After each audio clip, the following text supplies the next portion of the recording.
these apples.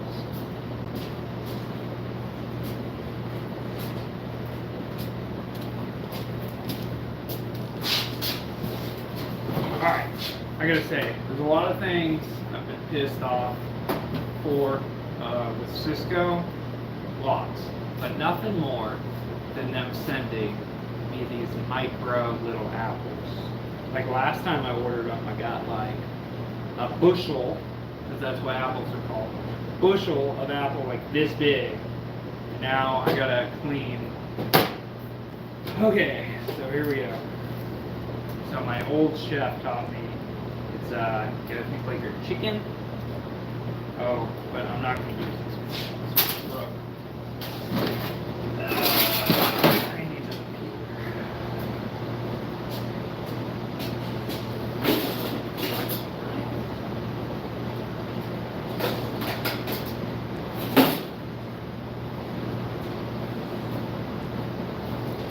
All right.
I gotta say, Cisco, I dislike you for giving me these little itty bitty apples.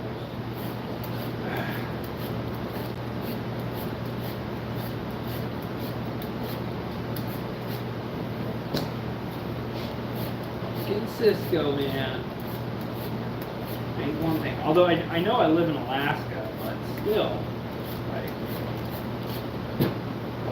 now. Come on now.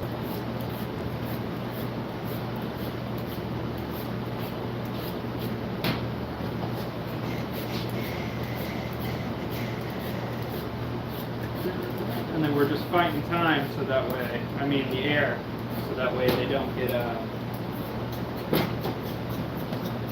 oxidized and turn brown. So I got water over here with some lemon juice in it. But, you know, they can sit out for a little bit. They'll be aight.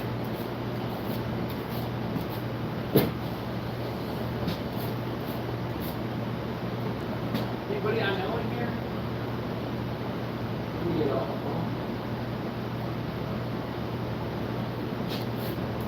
Right?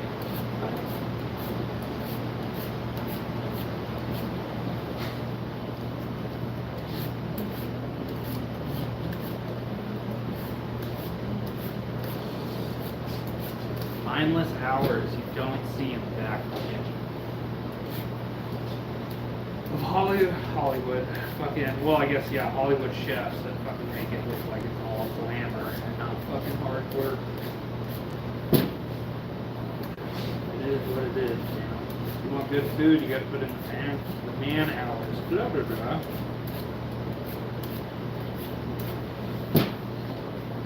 Alright, so every flat, then I'll cut them in half and pour them and everything, and go from there. This is gonna take a while. Little baby apples.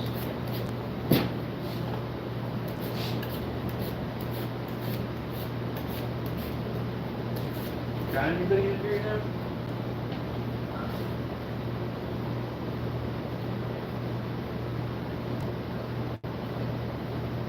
Oh, what up, Robert? I'm doing apple pies, so tomorrow we do our Christmas dinner for the community and where I live. And it's a free dinner for like anybody that wants to come. So there'll be like 120 to 150 people I gotta serve for tomorrow.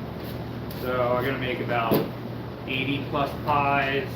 And I'm making mini pies. Last time I made full pies, and that did not go. I made way too much. I'm gonna do 12 hams, 10 pounds of cranberry juice, cranberry sauce that I got back over there, stuffing, gravy, at least 75 pounds of mashed potatoes. Yeah.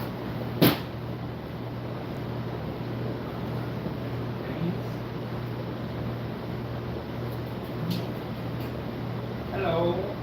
Hello. So I got a little camera over here to see your guys' comments too. Minis. So, no, not personal minis. They're gonna be 5-inch pies, and then I'm just gonna cut them in half and then serve it that way. Last time I did 8-inch pies, and yeah, I just made too much, and it was a lot of work. I gotta say, I made 32 pies, and it took me about 8 to 10 hours. And I did a pumpkin, a sweet potato, and apple. But this time we're just doing apple and pumpkin. Not very many people wanted sweet potato. I was kind of surprised about that. So, thanks for checking in, by the way. Nobody ever watches these.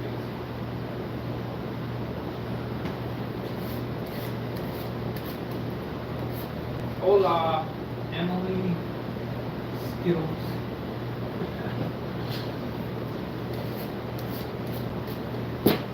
Yeah, so we're just cleaning. I know this is going to be like tons of fun, but every pallet, every flat, and each through the box, then I'll pour them and get them into that lemon water so that way it does not oxidize and go brown. I would normally save these for my chickens, but I found out they don't really like them. So they'd go in my compost for my garden, but the fact that it's the middle of the winter, my compost isn't really doing that great. So we're not holding on to these.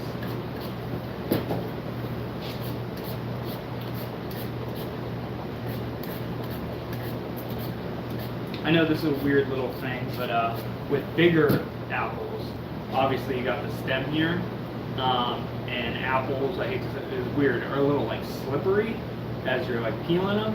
So if you use the stem with your thumb, it gives you some grip. So like hold, and you can spin it, and spin, and you just kind of get in a routine with letting go and spinning with your stem.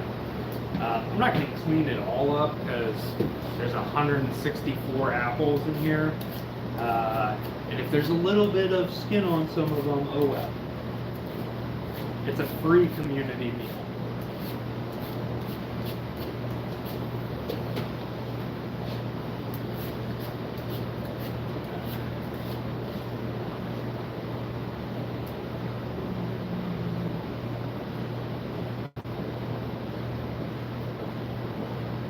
Thanks, Robert.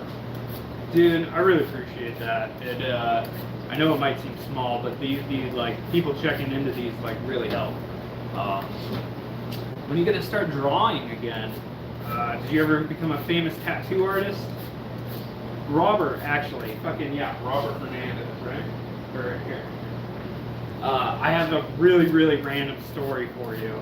I don't know if you remember, but I think it's like in 8th grade in Orangeview, or whatever the fuck it's called. We were sitting there in one class, I think it was science class or something, and you came up with my signature for my name, and to this day, I still use that same signature. I never came up with my own. You made it like look all dope, and I was like, that's my signature for the rest of my life. And to this day, I still use it. Yes, Wes. Yeah.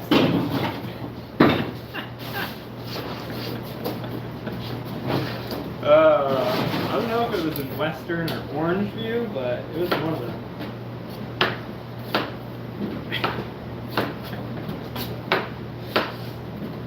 Alright, so I'm just going to cut all these in half, or one, like assembly line it, right? So one flat, cut them all in half, pour them all, get them in the water.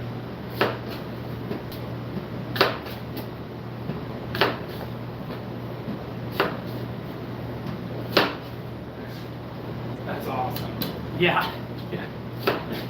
I was telling my wife that story the other day, and she was just cracking up. She's like, "You never made your own signature?" I was like, "No, this really dope kid in high school actually did it while we were sitting there fucking off in school one day." And to this day, I still use it.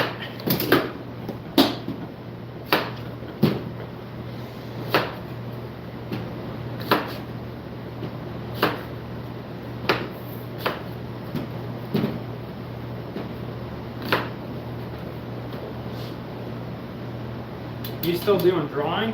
I don't know if you're still drawing over there. No? Well, there goes that half. Alright, so now we got it all half. Just here. One flat down. And then we got baller. Not me, I'm no baller, but this is a baller.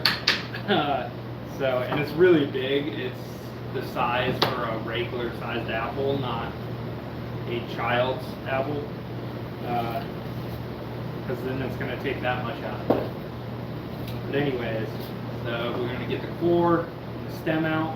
If it's got a pit on the bottom, when we get that out, and we want to put that into our lemon water that I know you can't see. I got some lemon. All right.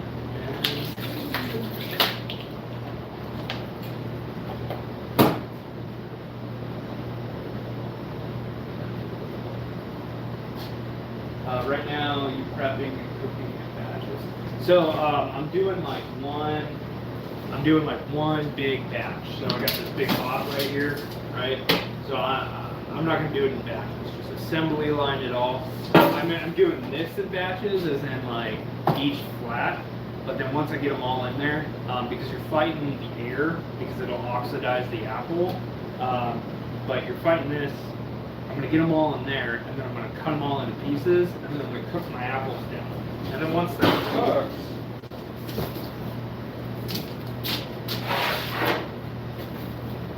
I got these pie shells.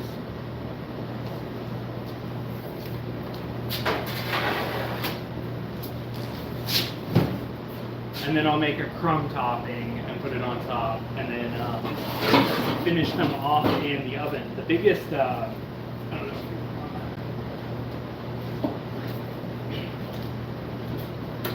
The biggest mistake I see people do with apple pie is they put raw apples in a pie shell.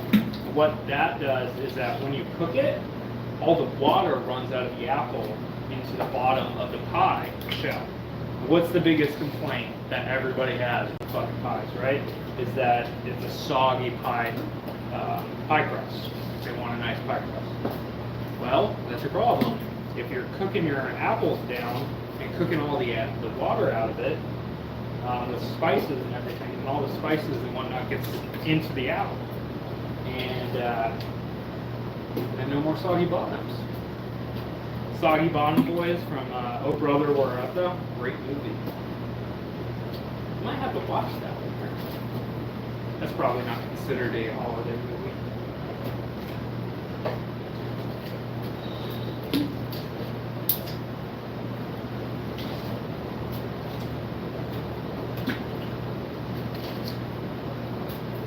There's so much waste in this. This baller is too big.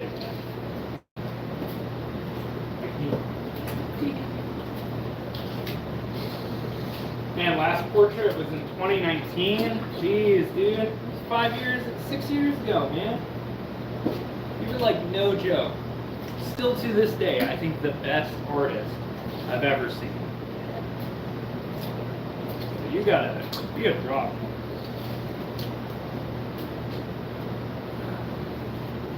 Good to know. Yeah, good to know. Yeah, so totally random. So I'm I'm going to build off of that, talking about cooking down the apples, right? So you cook them down in a pan, and if you follow, like if you follow this whole video, it's going to be a long video.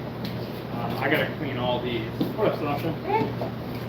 And then when you cook down all your apples, you cook all the water out of it, then you can make a roux out of it. Are you out of here? Yeah. No, you're good. You don't have to be sorry. Okay. All right. Hey, have a good night.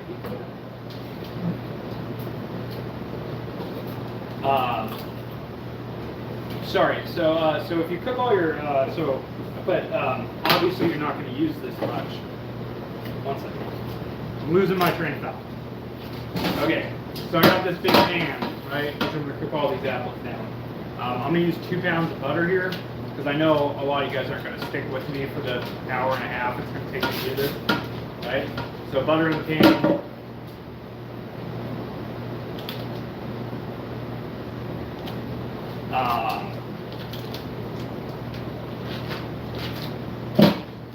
Right? And let's say I already have all these cored and everything, right? We're going to slice our apples, right? So all of them are going to be sliced. I like thicker slices because we're cooking them down in a pot, so they turn to mush if you have them too thin. Like that, anything thinner than that is going to fuck your pie filling, right? So then, I'm not putting them in now because they'll oxidize. So then you're going to cook them all down with butter, cinnamon, allspice, nutmeg, yeah, and salt, okay? Oh, and brown sugar. But brown sugar comes last. So we cook it all down, and then the last like 10 minutes, right? 10 to 20 minutes that it needs to cook down. Remember, I'm doing a big batch. I throw in about a cup or 2 of brown sugar, and that molasses helps like pull it all together. Now here's the key, okay? Once again, to still get your soggy bottom. You're gonna take like a huge strainer, right? Or, at home, put it over a bowl. You're gonna pour everything out that you cooked, right? You're gonna strain all of it, all the juices, get it all out of there to where you just have apple, okay?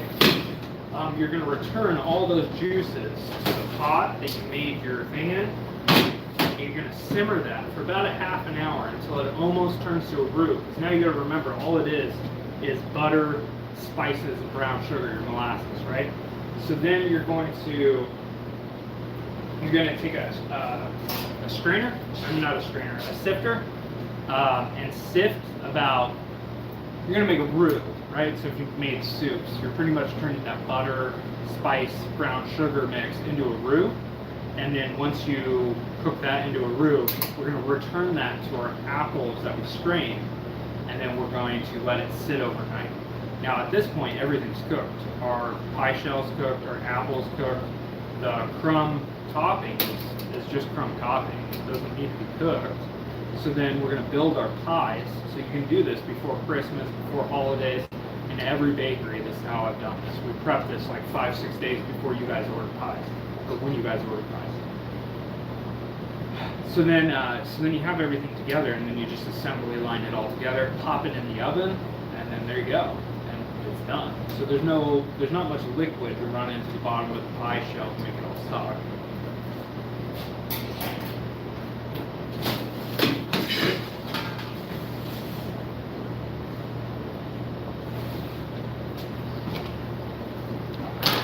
Touch my nose, I'll wash my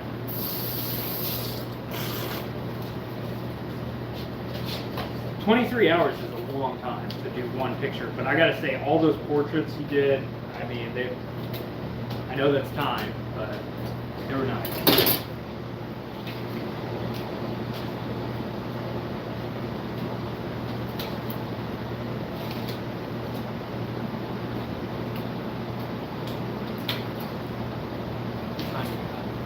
Almost 5. I'll probably be here until like 7:33. I wish this baller wasn't so big. I used like a teaspoon. Let's see.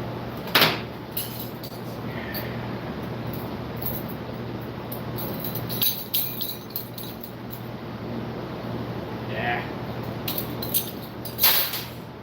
Stick with the baller. Shot collar.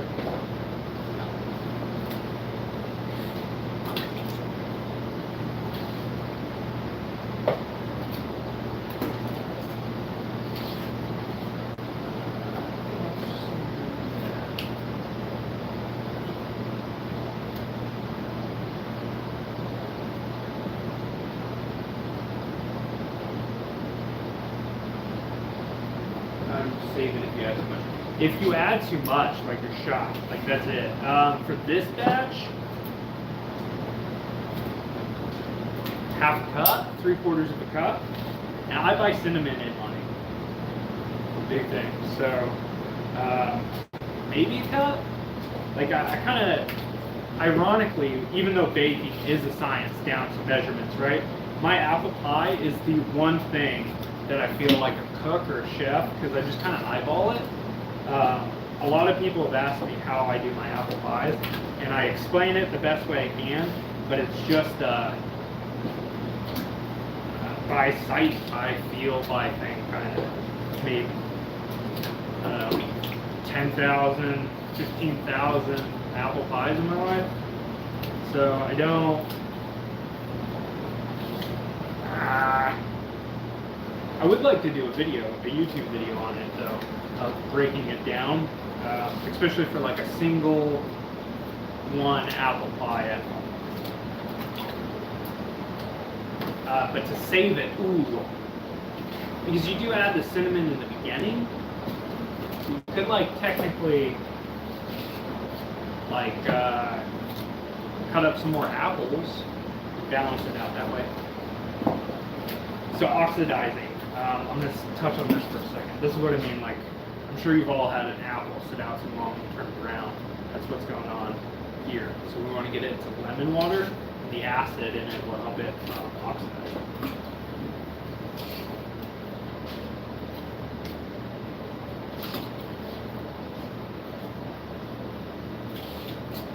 Thanks for asking all these questions. Like, no shit. Like, nobody ever, first of all, nobody ever watches these, let alone ask questions. So, thanks, man.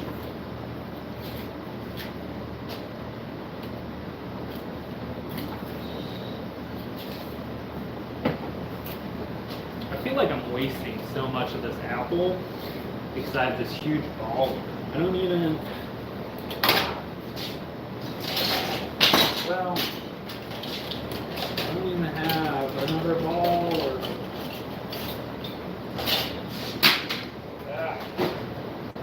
so frustrating.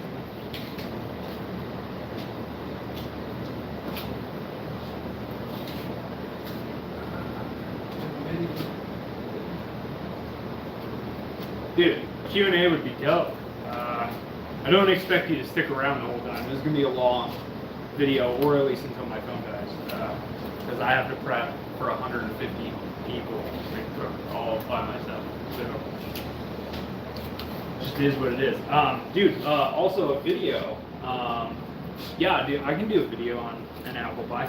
I have one, I did make one like 4 years ago. But that was when before I got a new phone that has a good camera, and before I knew how to edit anything. So it was really rough. It was a really bad video. I think there's like 80 views on it, if that. It's a really, really bad video. I get embarrassed when I watch it, but it's always nice to look where you started and your editing and like, yeah, I don't know, just growth, personal growth. I've definitely been trying to do better with these videos and editing. We just moved into a new house, but which I know is just kind of an excuse. But I think the big underlying thing for this, it's been really rough to get this 4,000 hours.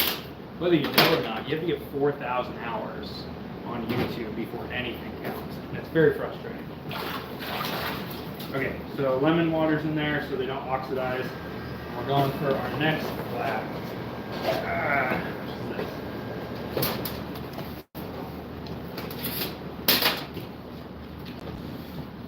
After this one, we'll be almost halfway done with the box. And remember that thumb, right, with the stem? I just put it in my hand. It gives you traction.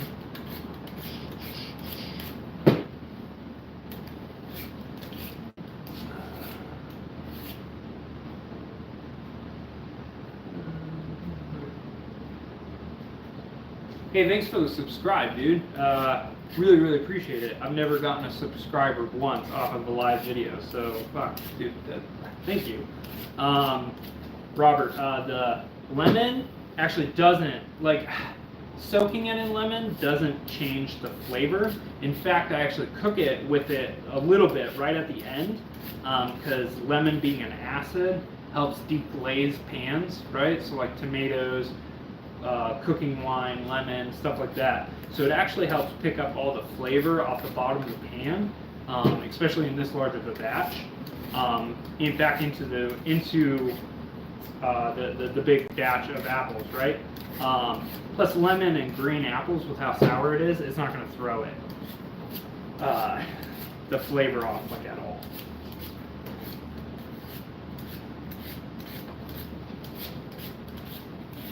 And I know it's a little weird to be doing this now, like why before Christmas, because tomorrow is our community Christmas meal, for a free meal for everybody in the area, right?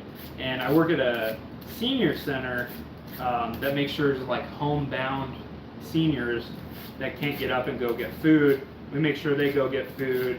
We send food to them and whatnot on this day and stuff like that, and really try to take care of the community, which is really nice. It's really nice to feel like I'm doing something for once versus just like mindless restaurants. For the most part, people really enjoy this food that I make for them, and it's really changed out here because I live in the sticks. If you don't know that, Nikiski, you should Google Nikiski. I think the population is like less than 500 here. So like a third of the community comes out for this event. So it's really nice.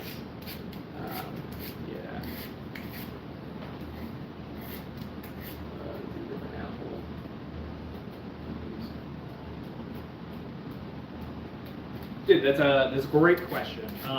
Yes, apples change the flavor dramatically. You see a lot of people bake and cook with because green apples hold up the best. I've done apple pie with like Fuji, or like the worst apple to cook with is Red Delicious. It will turn to mush. Never make an apple pie with Red Delicious apples. First of all, they're not that delicious, and second of all, they just turn to mush. But yes, so green apples, the sourness really helps balance out all the sugar and the spices and everything that you put into it, especially like the brown sugar, or if you do a crumb topping or something like that. And they just hold up really, really well. Hold their cut. Like when you slice them, they don't break down very often. The only other apple that I like, and this is just me having a bias towards it, are Jonathan apples, but that's just because my name is Jonathan, and Macintosh apples. Those two I've baked with a handful of times, but the price of them to the ratio of like how much you get for an apple pie is not worth it. So green apples it is. They're usually like $2 a pound, and you only usually need like 4 apples unless you got these fucking micro little apples. Stupid things.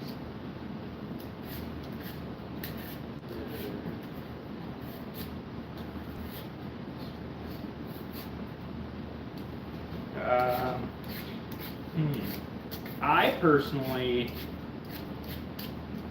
just use these green apples for the most of my pastries, right? Because a lot of cinnamon, a lot of sugar goes into a lot of baked goods, right? So the sour and tartness of a green apple really helps with balancing out like flavor profiles, so that when you take a bite, I really do my best on all my baked goods is to balance flavors. So I always hate when I get a baked good and I taste it, I take a bite of it and it's just like all sugar. That's never very good. So you want like a layers of flavor to hit you. So 1, 2, 3, as you're chewing it, as you taste it and whatnot. And I feel like green apples really help balance everything else with the tartness of these and the sugar you use.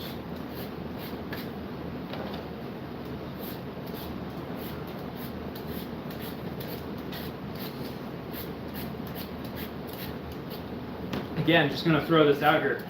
This is like what you don't see is all the mindless prep that people got to do in the back. I don't want to open up a number 10 can. I could open up a number 10 can of pie filling from Cisco and just put it into these pies, but like I don't want to do that. Like, what's the pie to that? I swear, food and restaurants in the next like 5 to 10 years, like I'm very curious what's going to happen, because like Cisco has made like food too easy. And U.S. Foods, well, Cisco bought U.S. Foods, but all these like companies, like it just, I don't know. We're gonna see. We're gonna see. No, just feel like take pride in what you do, right? I'm already doing it, so why not do it the correct way, quote unquote. The best way I know how. There we go. That's a better way to say it. The correct way. Not only that, but all the seniors and all the staff and everyone else I work for and with appreciate it as well. So yeah, I really just try and do my best when I'm baking.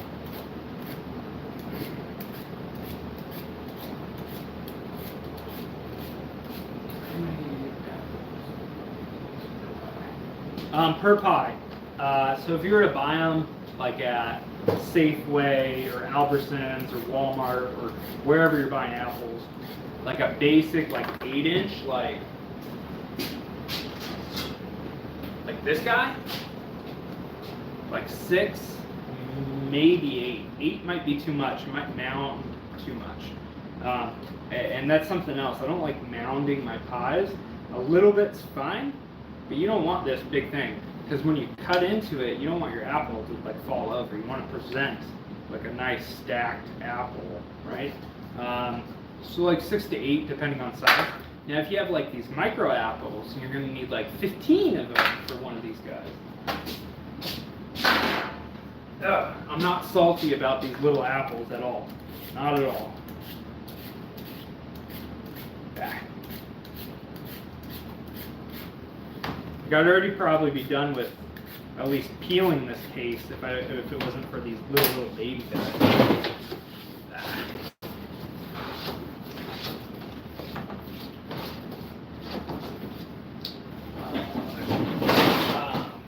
I need to stir this back.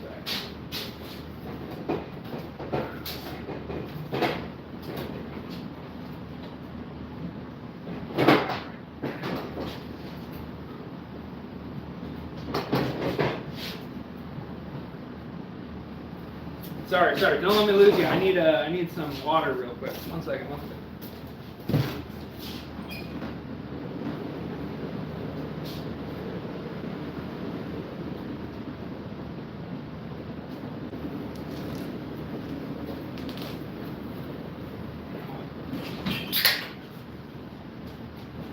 Okay, that wasn't a beer opening, that was orange juice. I couldn't find water.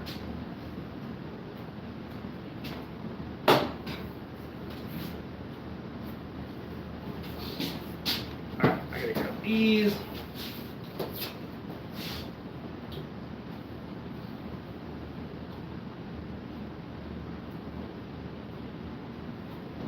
A 10-inch pie, I wouldn't do a 10-inch pie.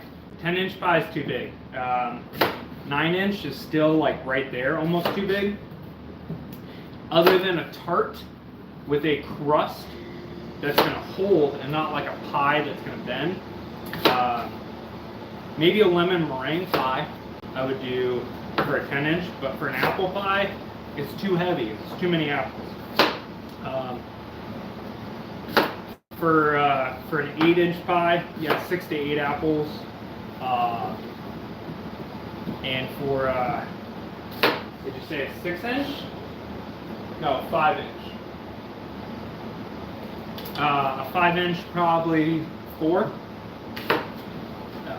And a crumb topping or a pie topping. If I'm making it at home, I make I usually try and do a pie topping because my pie recipe there's just a lot of pie dough, so that way might as well.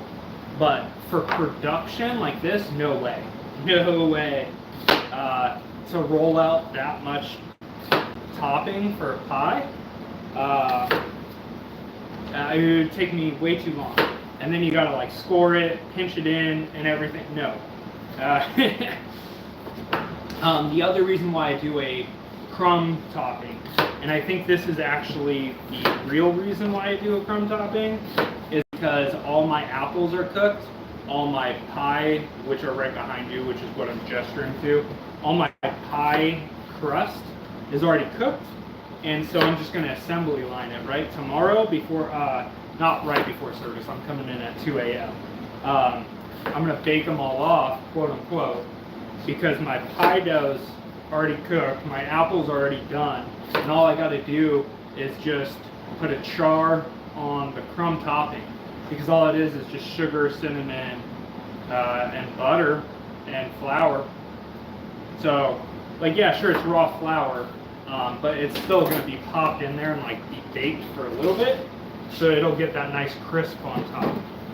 But personally, if you're asking me personally, I prefer a pie thing on top, yes. And if somebody's paying for that, I'll do it. But, so like this is cafeteria style, buffet style, quote unquote. And it's a free meal. And I'm making, I don't know, 85 mini pies. I'm not rolling out 85 tops by myself. No way. No way, Jose.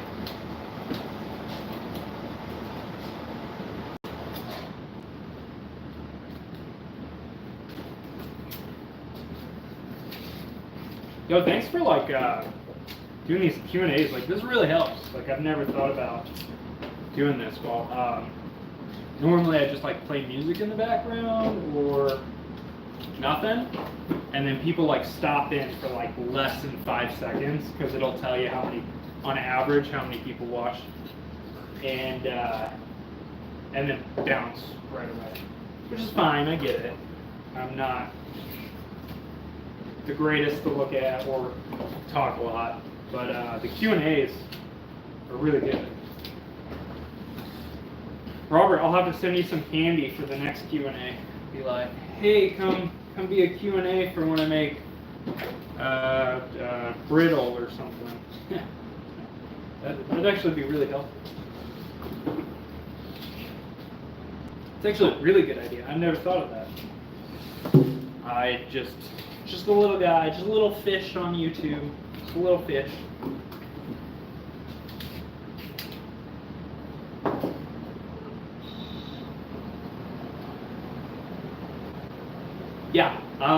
Yeah, that's, I couldn't agree more, dude. Couldn't agree more. 100%. Like I said, normally I just play music in the background, but people, it is what it is. This is just like all the mindless prep that people don't see when they think they want to get into a restaurant because of some Hollywood show or Gordon Ramsay or somebody big they see. They're like, oh, I want to do that. But like I've been in the kitchen for 16 years now, 15 years now. This is my first time in 15 years that I'm going to have a Christmas off. I've worked every Christmas my entire life since I was 18 in kitchens. Because everybody wants to go out to a restaurant and eat a dinner or go out or, pie orders or whatever it is. So this is kind of cool.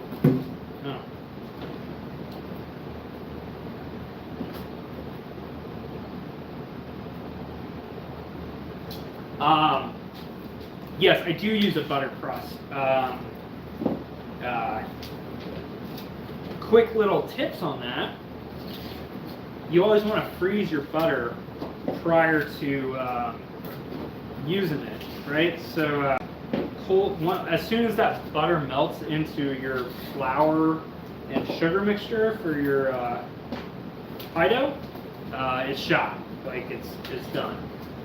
So a lot of times what I'll do is freeze my butter, cube it, and then put it in a food processor and just lightly just mill it, which obviously that probably didn't explain anything.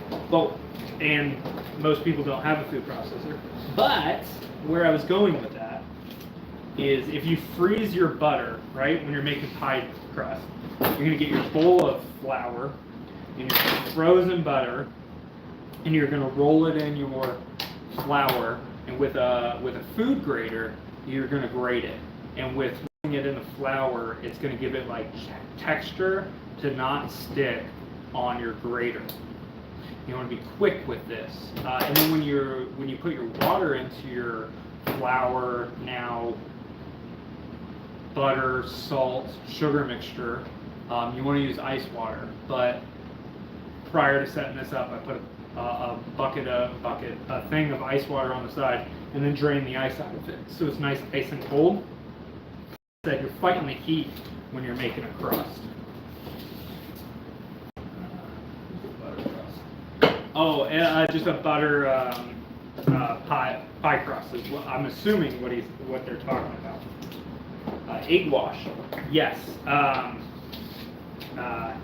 egg wash the rims. Yeah, I egg wash the rims, but you got to be careful with this one, right? So, because you're par baking the shells, quote unquote, you're almost baking them all the way. They're almost baked all the way, right? So then when you add your apple and your crumb topping back on it, the rim of the pie, right? The very rim of the pie is going to be super dark. So what you need to do is take foil and then put it all over and cover the rim of it, so that way it doesn't burn.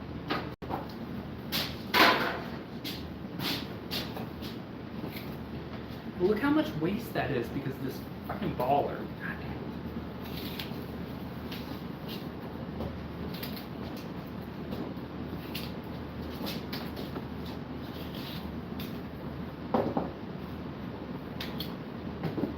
Man, thanks for subscribing, dude. Like, that means a lot. I know that sounds really dumb, but like I said, almost no one watches my live videos, and then nobody subscribes from the live video.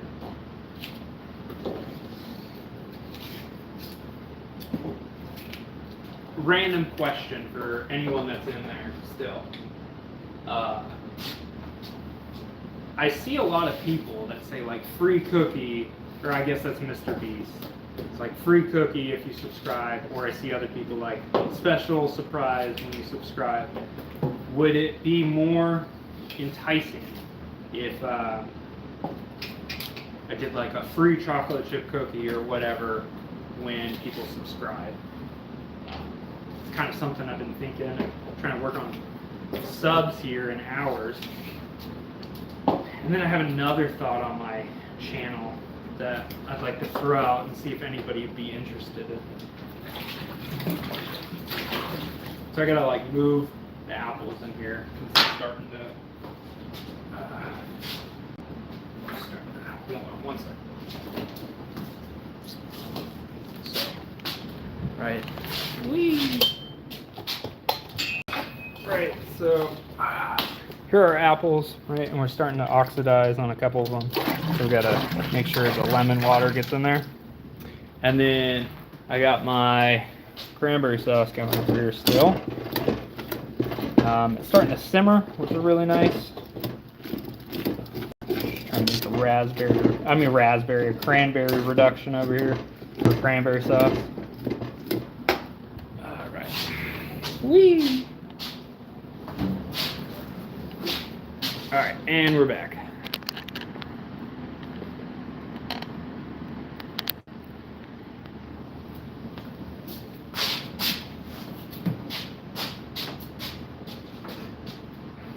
Cook time.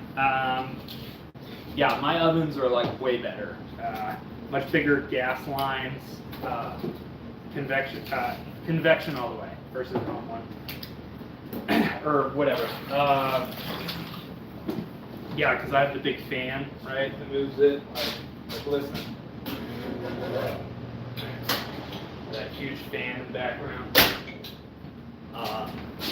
If I could install one of those in my house, I would.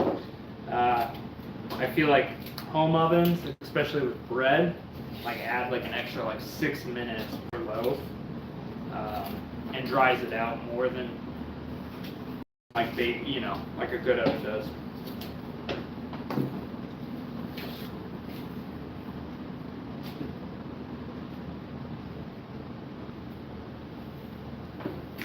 It's funny you say that. I actually started to make a YouTube video prior to this live video. Like, and now I got to edit it after and whatnot and put it up, which is like the biggest setback of why like a lot of my videos take so long to get up is the editing. It takes me forever. But anyways, cranberry sauce, especially for the holidays right now. My cranberry, super easy cranberry sauce, right?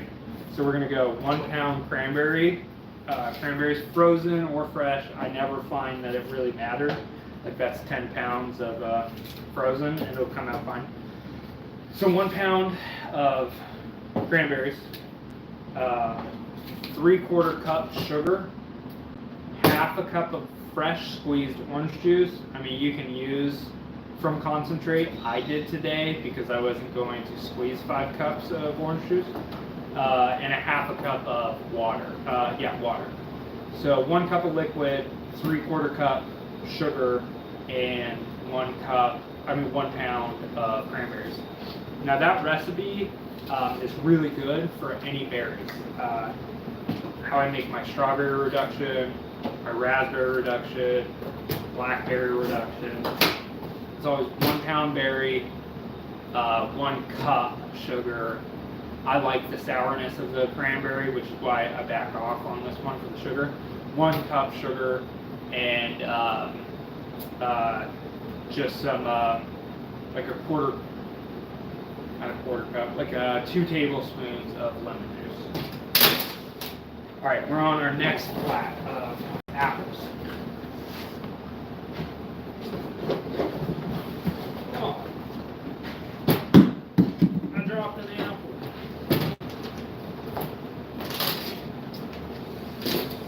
Okay, after this one, we're halfway there.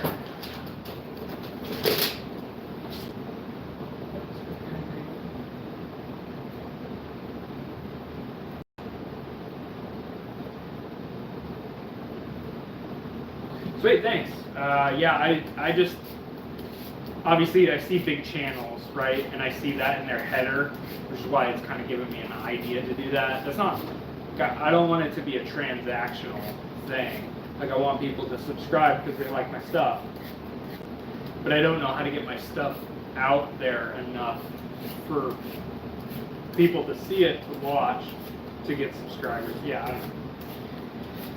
The other idea I had with this page was every time I do a live, every time I put out a video, like those peanut butter blondies or cinnamon rolls or anything, 1 or 2 weeks after I release it, I do a live video with a Q&A, kind of like this, and we all walk through it. Like I give you the recipe, and then that way we can do a live video together, and people can bake with me, quote unquote, from your home.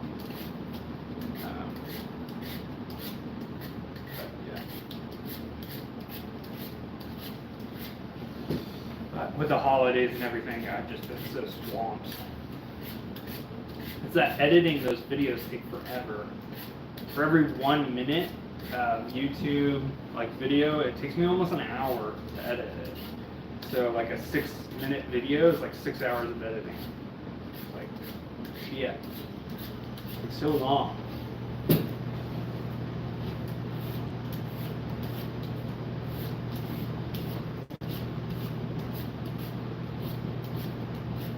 Hey, thanks if you're still tuned in, everyone. It really means a lot. Like I said, I know it's dumb, but it really means a lot. It really helps me out more than I can explain. Sometimes I want to ask my friends on Facebook to be like, hey, can you watch my live video, but then just put it on mute and like put the video upside down? Like, you don't have to watch it. I just need people to watch it.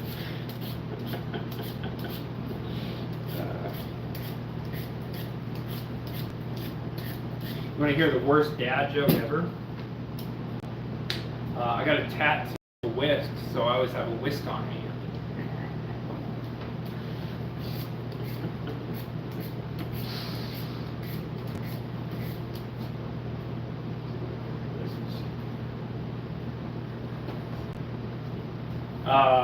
The recipes change a lot. It kind of like this one. It doesn't matter because I'm just adding spices to it. Once you get into like breads, specifically cakes and cookies, you have to start adjusting for your leveling agent. So obviously you have a baking soda, baking powder, a yeast, whatever it is that's pumping that cake or bread, you have to adjust for that. So you only find out that the hard way. So just through many trials and errors, making like a times 20 cake batter, thinking I was doing myself a favor, when in realistically I was shooting myself in the foot and should have just made 4 or 5 batches. Some things you can't. Some things you can't double too much, right? Some things I only can do a times 2 or a times 4, and then just do multiple batches. Randomly, I got one with a sticker. None of them else had stickers, which is good because the sticker gets stuck in this and it's really irritating.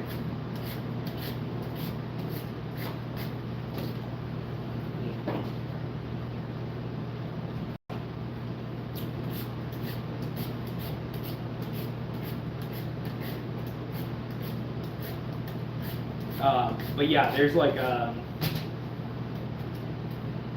in my personal recipe book, I had notes that I've written in there, and like, do not make more than a times 2, or whatever it is, because adjusting for baking soda, yeast, whatever it is, it's a science. So you really got to break it down to see where it's at.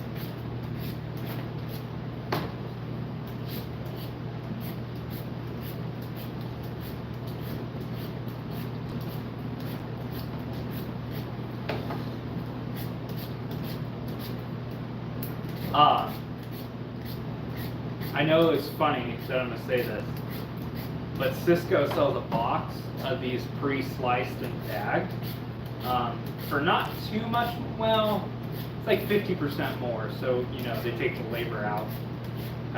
But they spray it with this fake lemon flavored chemical.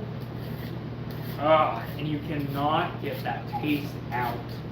It is the most disgusting taste I've ever had.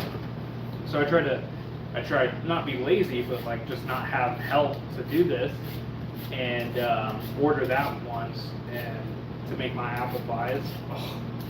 Never heard the end of that.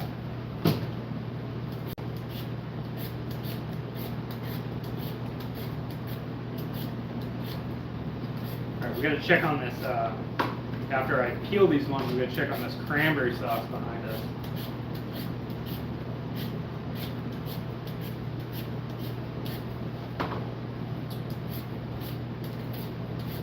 A fun little thing in salads is if you take the green part, right, and just that in the salad, super good.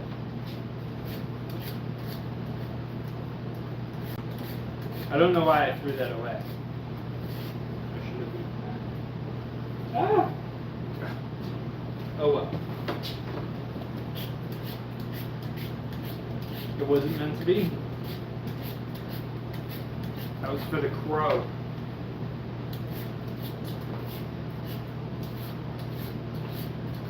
What's your thoughts on electric? Totally cool with them. I have no problem with electric or crank apple peelers. Totally fine. I just don't have one. Normally I can do this like really quickly, and it's almost like the same amount of time. Like maybe I could do it like 15% faster. But normally I'm peeling apples like this, so like I would already almost be done. Versus these little itty bitty baby ones.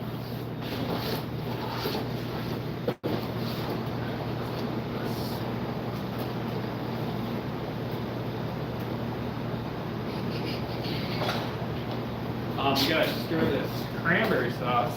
And since I'm kind of making a YouTube video on how I make it, I also need some shots of it so I can edit it out of here and make a video on it.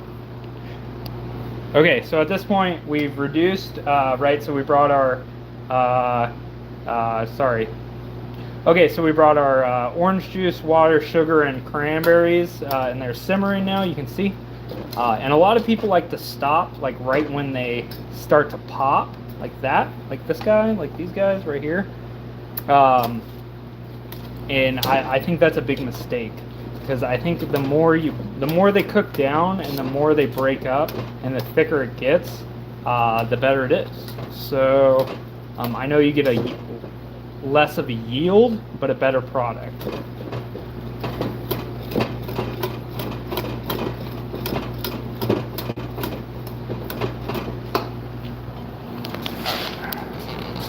Oh yes, the lemon and the water, yes. I do, yeah, because you can see some of them are oxidizing. So we always got to stir that quite a bit. And this is great. I just want to say again a big thank you for everyone that's tuning in. I'm moving right back over here.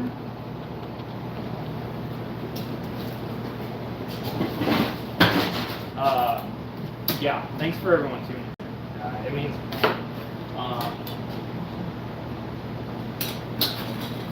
and also I'm going to add a little more lemon as I go. Normally I just cut a lemon in half and put it in there, but I don't have one right now. So.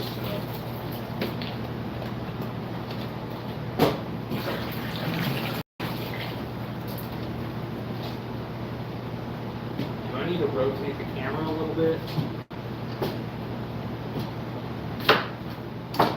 I do.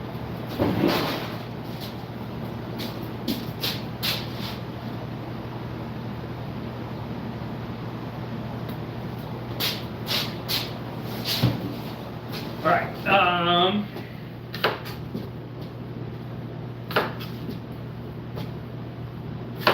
If you guys are still with me when I'm cooking these, I'll walk you through how to cook down apples. And you'll never.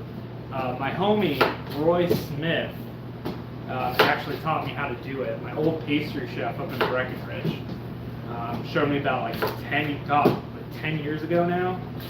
Has it been 10 years? Almost 10 years. And I've never made them another way. Truly the best way I've ever found.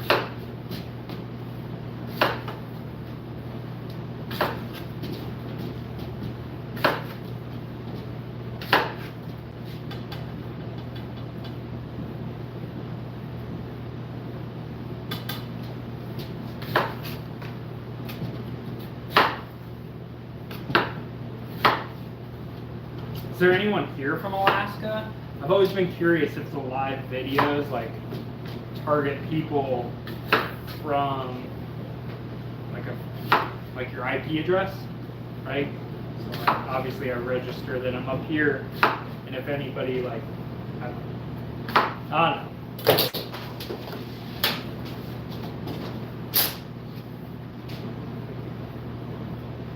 Are you still in Texas, Robert?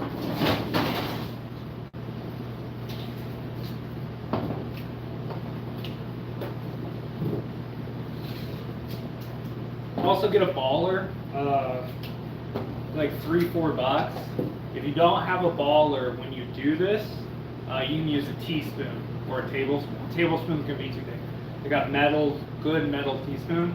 But the reason why I say a baller is it's got this, it's shaped like a ball, but it's got a hole in the back, so that way it doesn't suction, and it helps like cut into it. Yeah.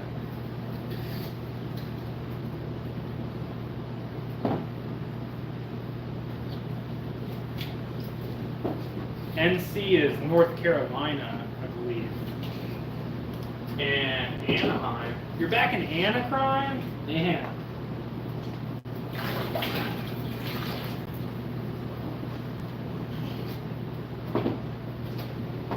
Hopefully it's gotten better.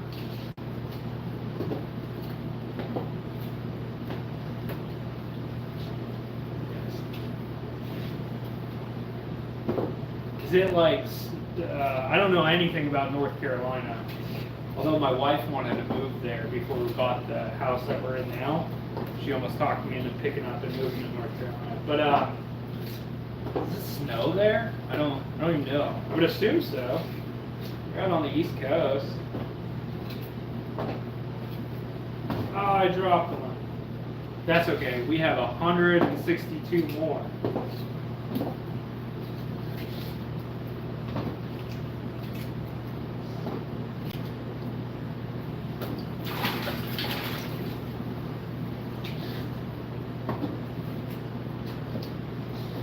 Again, big shout out if you're just joining us. Really appreciate anybody tuning in.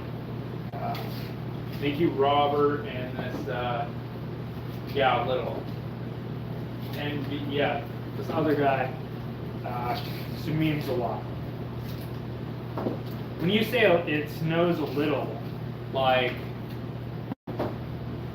only a couple inches a year, or a little like every winter? Our winter's been crazy up here in, crazy weird up here in Alaska. We've been getting rain. It's been like 38 degrees. It's really gross. And then it freezes at night. It's really gross. I prefer, like at this point last year, we had like, I don't know, like 10 feet of snow already. And by now I have like grass in my lawn. It's really weird. I don't like it. Yeah, it's oddly warm right now. Yeah, isn't it? Yeah. Very weird. Yeah. I don't want it to rain in December. Like, why is it 38, 40 degrees? And then everything turns to ice. Like, just give me snow so I can go cross-country skiing. Alright, I gotta stir this cranberry.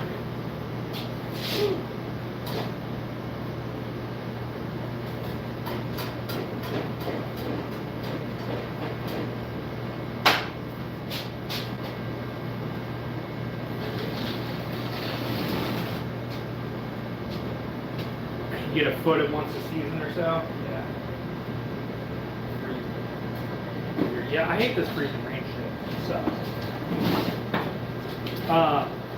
Random thought, but I was just stirring the cranberry.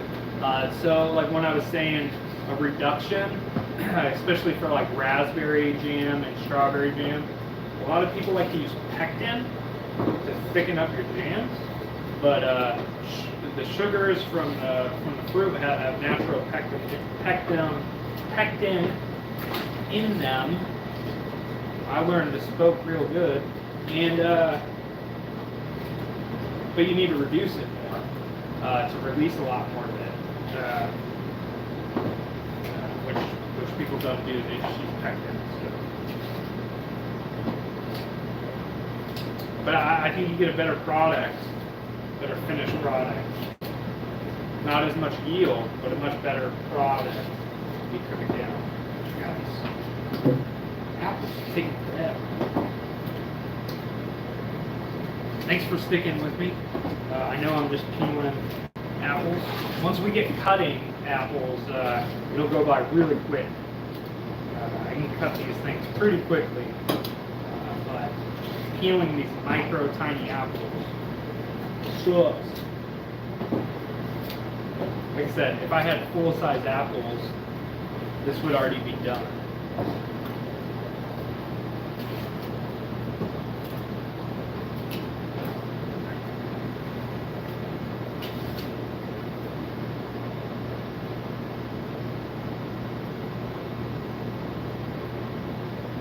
Ooh, that's a good question. Can you puree it?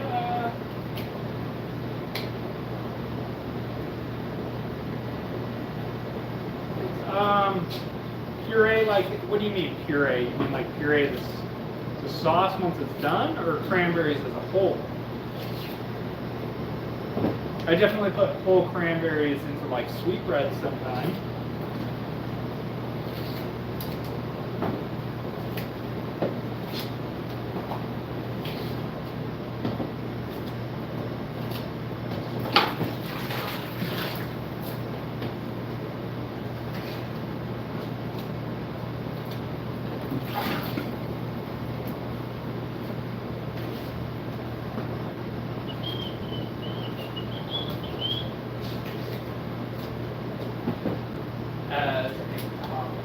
Yeah, as a topping, you don't even need to puree it. So the cranberries will pop and break down, and it'll become like a really nice sauce. You could puree it. It is a little like chunky, so if you wanted to, yeah, you could. I don't see why not. Yeah, you could puree it and make it into a glaze or something. That'd be good. I could see that, like a cranberry glaze pork loin. But I mean, or you could do just cranberry chutney. Ooh, cranberry chutney pork loin with a cranberry caramel glaze. Ooh. I kind of want to make that.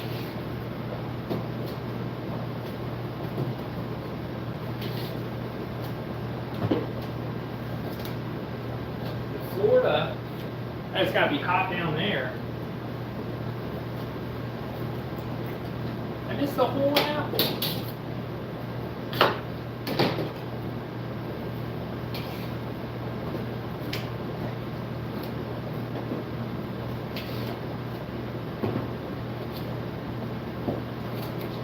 I always wanted to go to Florida to go for, I believe it's reds, red fishing. I got a buddy who has one of those boats with a big stick that goes through the flats and fly fishes for reds, and it really makes me mad. I mean, good for him. I love seeing it. I want to go do that too. So Tyler, if you ever see this, Mr. Gaggett, you should invite me down.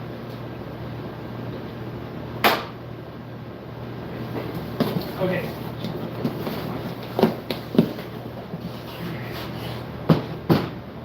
Okay, there's literally one more after this, and then that's it, and then we can cut it and cook up,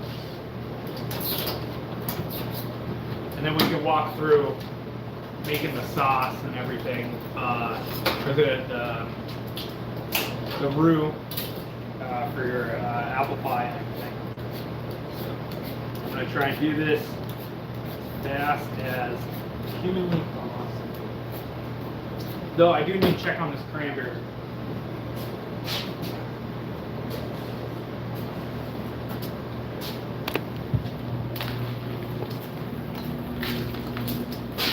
Alright, I'm going to go into a different mode real quick, quote unquote, because like I said, before we started this, I was doing an instructional video on cranberries, so I'm going to steal some footage from here. Okay, so it's been simmering for a little while. You can see where that line was prior right there, so we've already reduced quite a bit, but that is still like way not even close enough.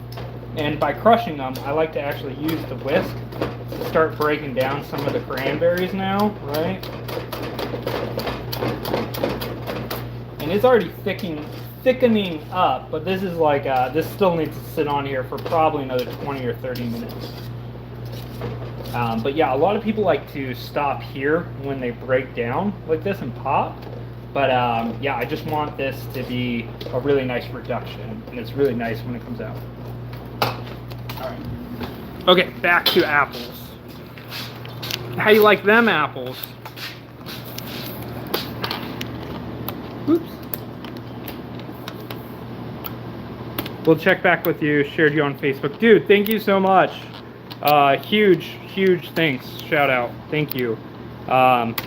if you are back in, like, I don't know, it's gonna take me about another half an hour. I'm gonna check in. We'll be cooking those apples here once I re-situate here. Sorry, don't leave me now. All right, there we go. Thank you so much. Thanks for subscribing. Thanks for commenting, liking, all the things, dude. And sharing on Facebook. Huge. I hope to bump into you again on here one day. Sooner rather than later. Hopefully you have a great rest of your day, man.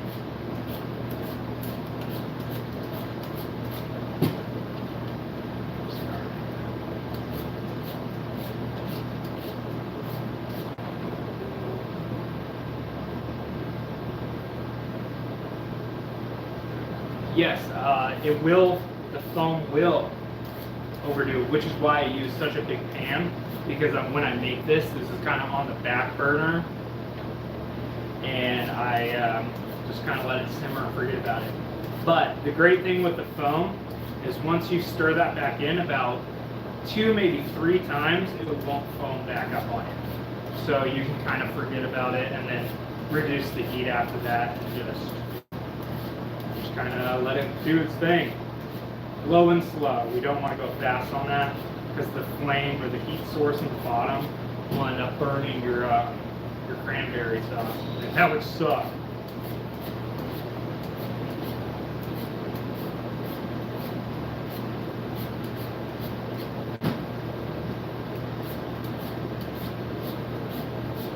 Man, we have like over a 50% drop. Eat. It's probably because I moved the camera, that's probably why. But like I said, I'm doing an instructional video on cranberry sauce for YouTube, and I kind of need some video of that, so I need to move that over there from time to time to get that, and then I'll cut it out of this video and edit it. Or maybe it's because I said this was going to take like another 25 to 30 minutes and then start cooking them, which is cool. And you guys all have lives. You need a balance to go do something, balance, go do something. I just appreciate anybody checking in.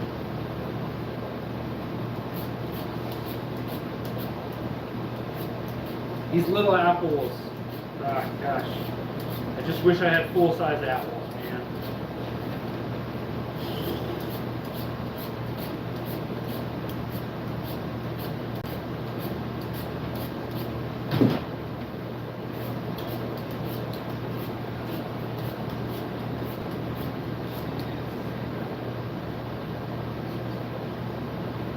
You'd have to cook it down a lot more.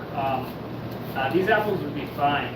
Ironically, for apple jam, you probably want something that mush more, because we use green apples in a pie, so that way they hold their form more and don't break down when they cook them, versus an apple jam. I mean, you could do it with this.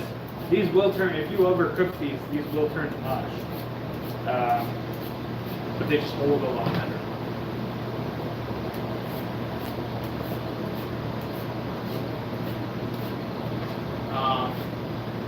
I'm be straight. I've only made apple jam a handful of times, and I just use whatever sad apple I had at that time, because I'm turning into the jam anyways. So.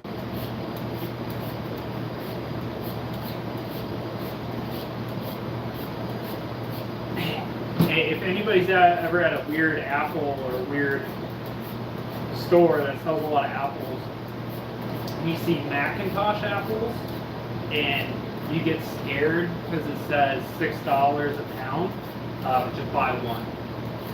Don't like it, come back to my page and chew me out. But man, I haven't found a good Macintosh apple, especially living up here in Alaska, in so long. Ironically, there's a little apple orchard in Nikiski, Alaska. I shit you not, you can Google it right now. And the guy's got like 30 acres of high tunnel apples, like known worldwide. by apple people, and grows peaches and cherry. It's really weird. But every fall we go and stock up on tons of apples. Get nice apples with local produce. Pretty cool.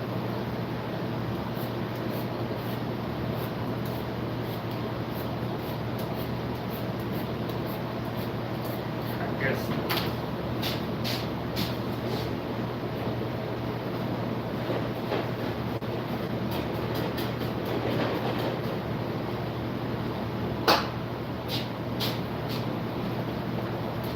We are so close. I'm trying. I know this isn't fun, super fun to watch. Robert here doing the Lord's work over here, keeping me talking.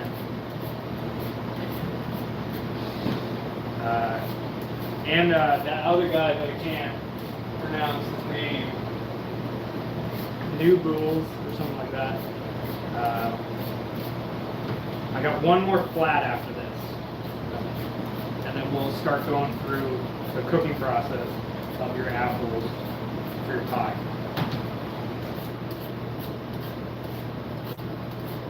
I'd love to do like a small single apple pie with you guys one day and get like, I don't know, 10, 20 people that would agree to watch it start to finish and like really sit down and like break down how to do a really good personal personal apple pie for yourself at home or for the holidays. I think that'd be dope.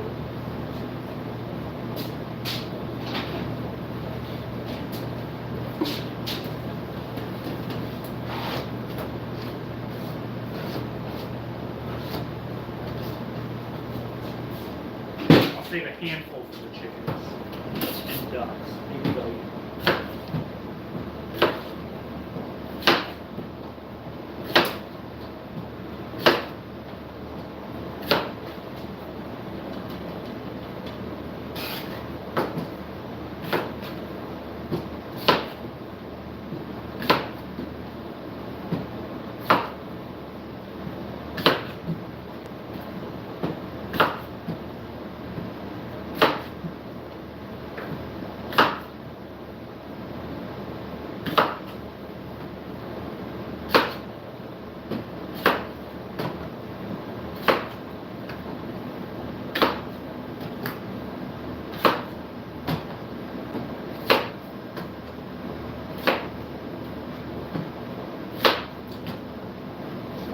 If anyone's getting bored, I only got one more flat, and then I'm gonna cut them and cook them. If you want to bounce out of here for like, I don't know, 15, 20 minutes, be right about there in about 10, 15 minutes. 15, 20 minutes. But if you want to stick around, that'd be dope. Alright, cool. Let's pour these.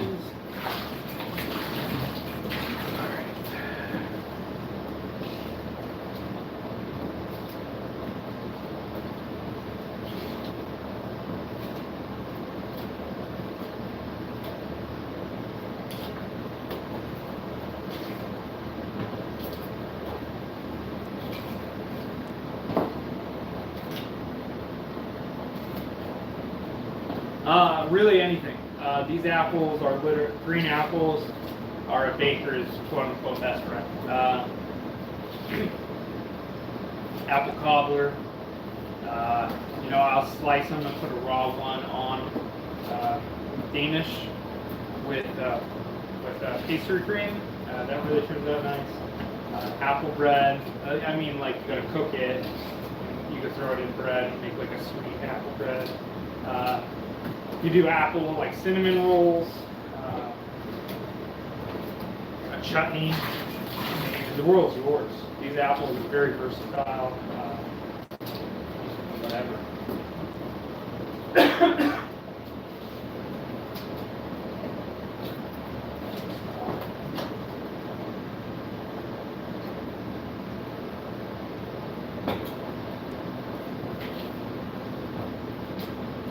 Get that vitamin C. Have you had your vitamin C today? Lisa, if you're watching, have you drank any water today? No, I have a headache.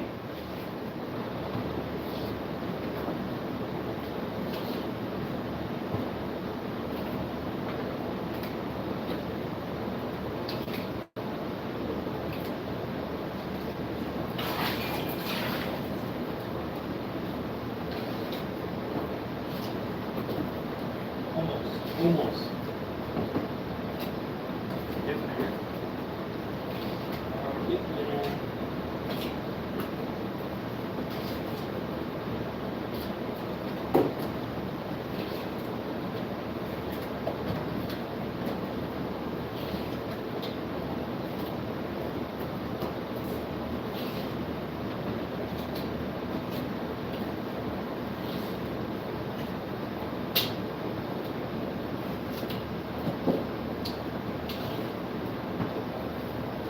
Alright, if there was a video of a baked good you guys would want to see in like the next 2 weeks, what would that be?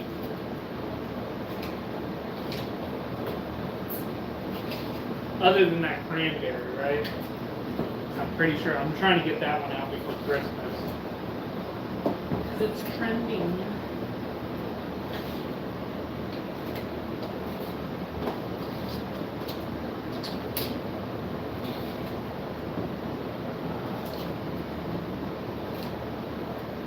Hi from the USA. Hello. What up? How goes it? I am also from the USA.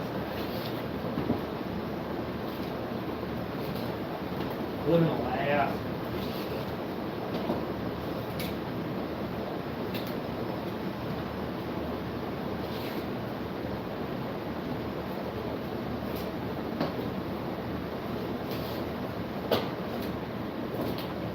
I gotta stir that cranberry.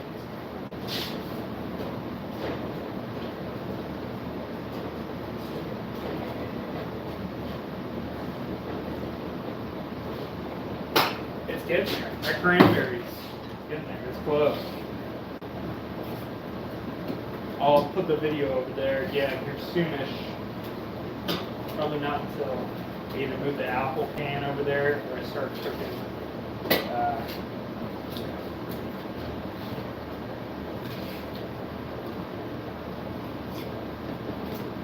I have to say, this is the most amount of likes I've ever gotten on a live video. 6 of them. Which is kind of cool.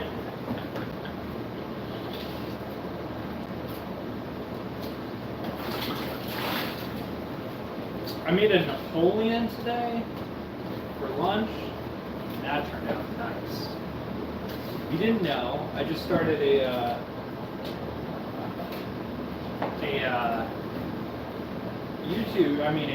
Facebook also, where I'm going to post a lot of pictures because nobody, like I can't post pictures to YouTube this year. Where am I from? I'm from Alaska. So I live up in Alaska. Almost as far as you can get north. You lower 48ers. No, I'm kidding, I moved.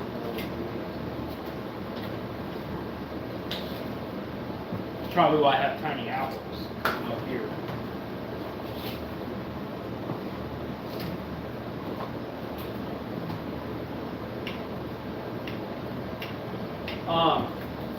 So I lowered, so remember when it foamed? I really lowered it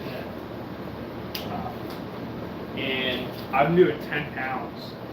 And for it to foam like that took almost an hour, and it still needs about another 20 minutes.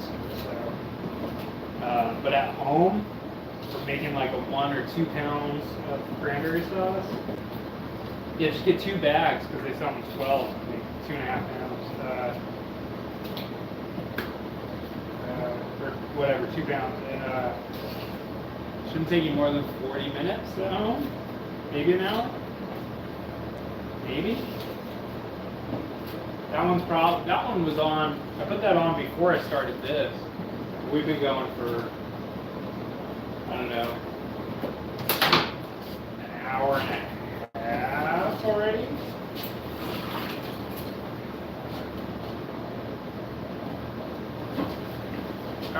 one.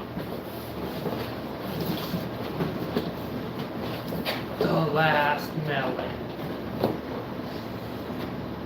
I'm gonna drop some. Alright, last one. That box. Wait. Last. Then we can start cutting them and then cooking them. So, it's the light at the end of the tunnel.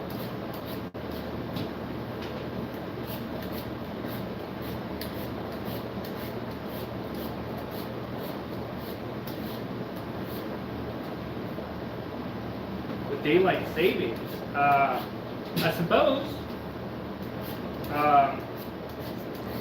From June, July, and August, you have like 22 hours of sunlight, 20 hours of sunlight, depending on what part of the state you're on.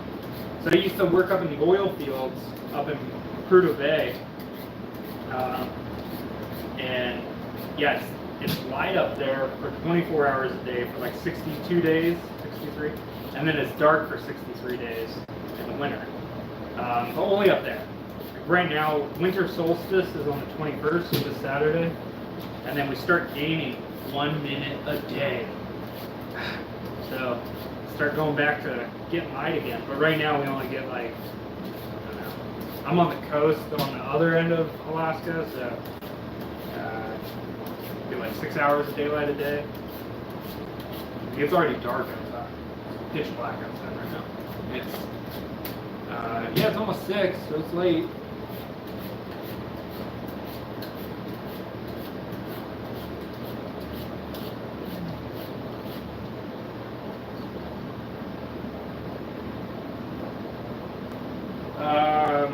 What do you mean by that, Robert? Customize the pie. Like, I guess if you didn't want like a certain spice, customize the pie. But I'm not really sure what you mean by customizing the pie.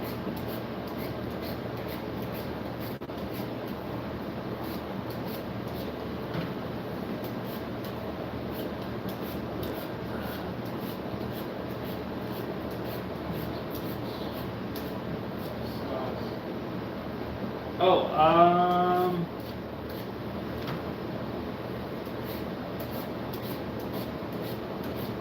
like do something else instead of straining them. The reason why we strain them and get them out of the pan, so that way they don't overcook and turn to mash. Because these will mash if you cook them for too long. You need to let them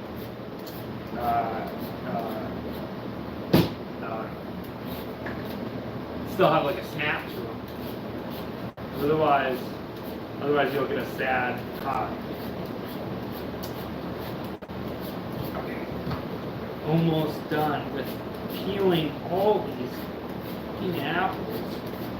These little mini apples, man.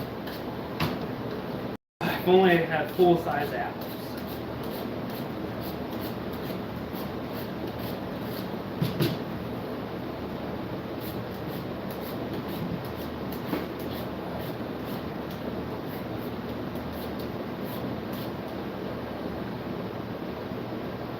Yeah, you definitely want to snap to it. I'm surprised you. Yeah, that apple pie video is really outdated. I didn't know how to do it very well, if at all. I had an older camera. It was a 2010, like 10-year-old camera I was trying to film with. But now we're doing all right with these videos. Trying. Oh my God, we're almost there.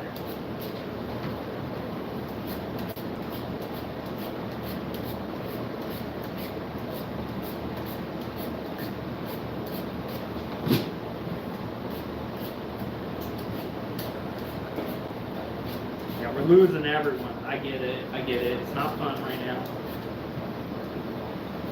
Okay, we're going to all do a really dumb magic trick, quote unquote. Alright? It requires math. Alright, so you're going to pick a number 1 through 10, but you're not going to tell me. Alright? Now you're going to double it. All right? And you're going to add 6. All right? Okay, we're all caught up. Sorry, I'm really trying to get these last few out. So we've added 6. Now we're going to divide by 2. All right, now you're going to subtract the first number you started with, the number I told you to pick.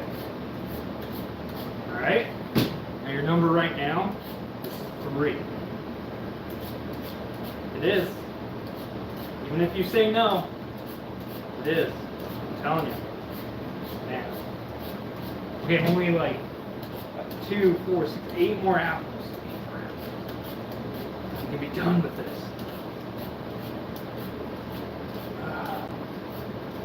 Let me see.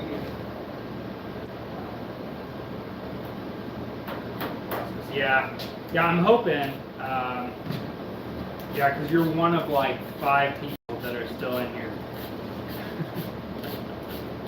But it's fine. I mean, it's just part of the mindless prep that people don't see in the back of the kitchen.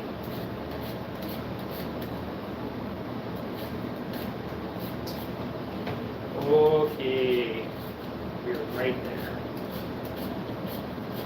5 apples.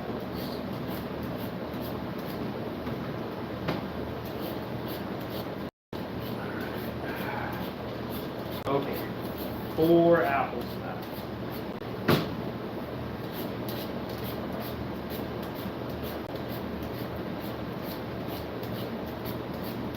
3 apples left.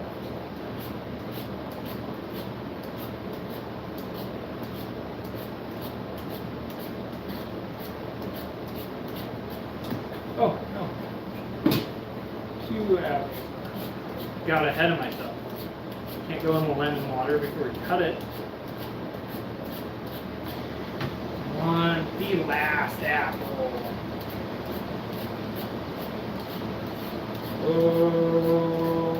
Okay.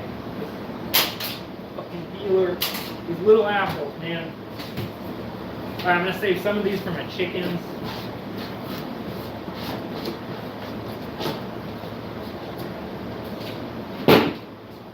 Alright, let's core these and then we can start cutting these.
Alright, I'm gonna get the seeds off.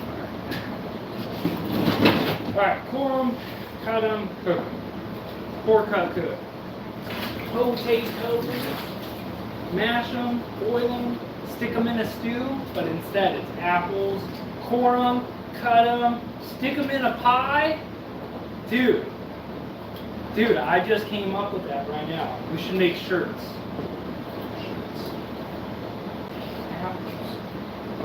Core them, cut them, stick them in the pie.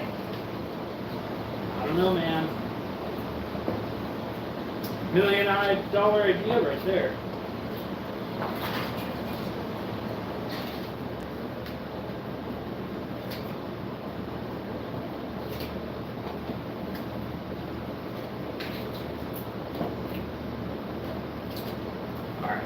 Almost there.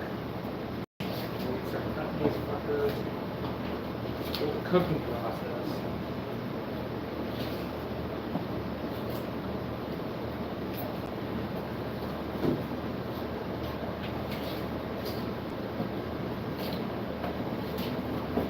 We're losing them. We're losing them. It's alright. I get it. I would swipe away too.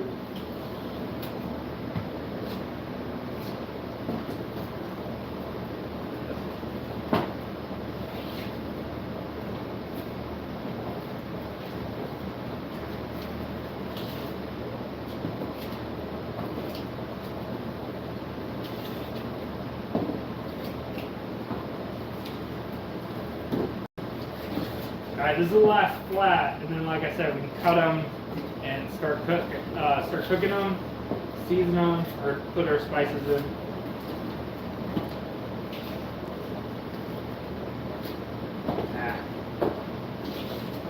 If these apples weren't so small, I'd be done with this already.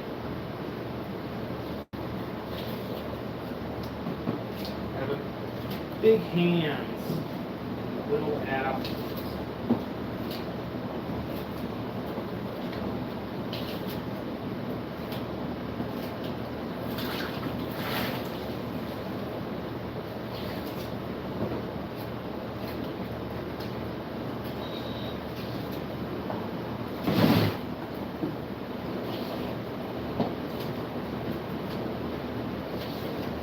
I gotta stir that cranberry.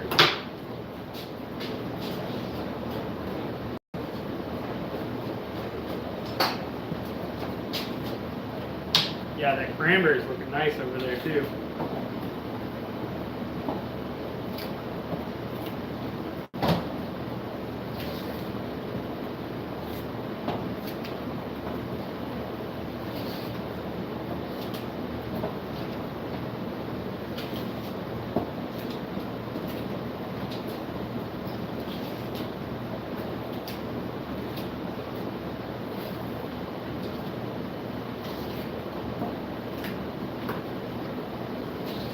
Okay, almost there.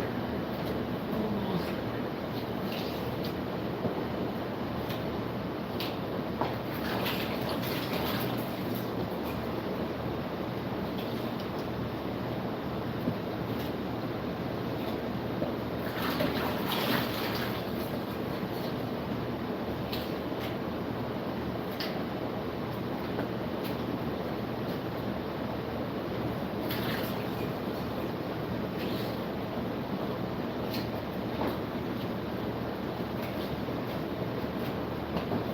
Sorry, I'm being anti-social. I'm just trying to focus, get to this next step.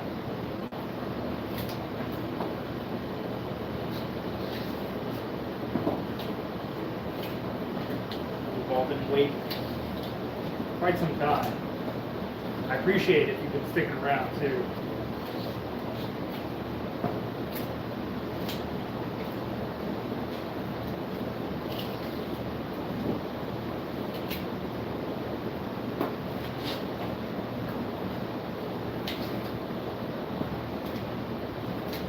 Last few apples.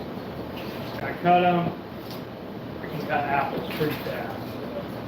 Watch me cut myself on a live video for once. I haven't cut myself for a very long time. No email. It's been a really long time. You only cut yourself like once, really, really, really badly, and then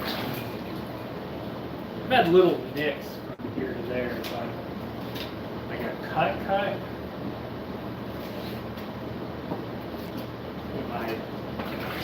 Back when I lived in California, like 15 years ago. Okay.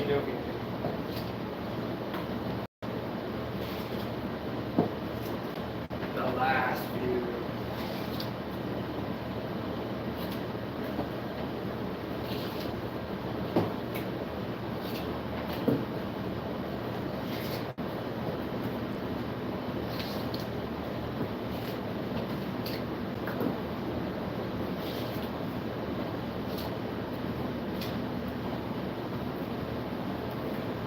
I have a very random question. Has anybody ever had duck eggs? I love duck eggs. I love to bake with duck eggs too. So much earthier, or gamier, I guess would be a better word for it.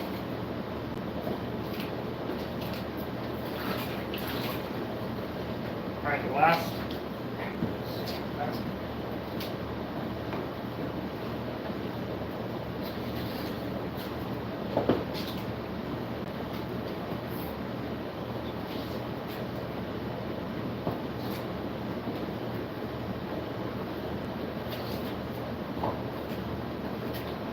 Okay, fine.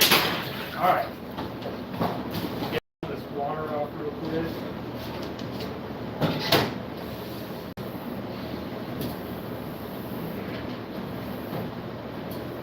I too need a water real quick. So I need a quick water break. And then we're going to get into this. Actually, need to take a leak. 2 minutes, 2 minutes.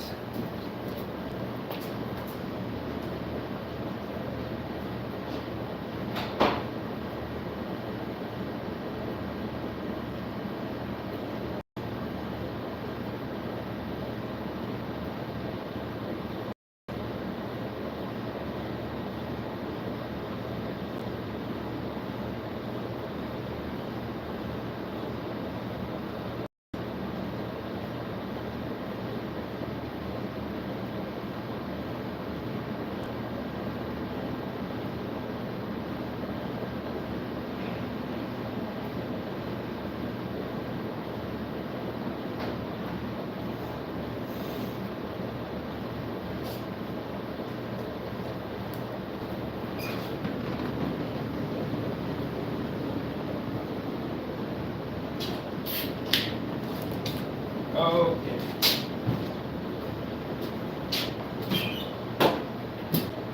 All right. How much battery we got? Still good? Yeah, we're still good.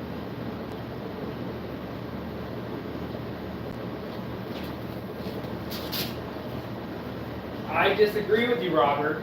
I don't think it's slowed me down too much. Maybe added like 5 minutes.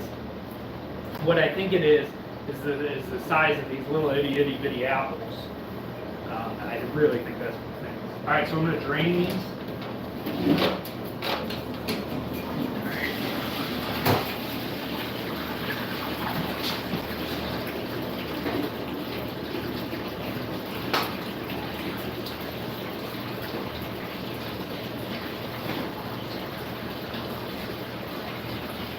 Okay.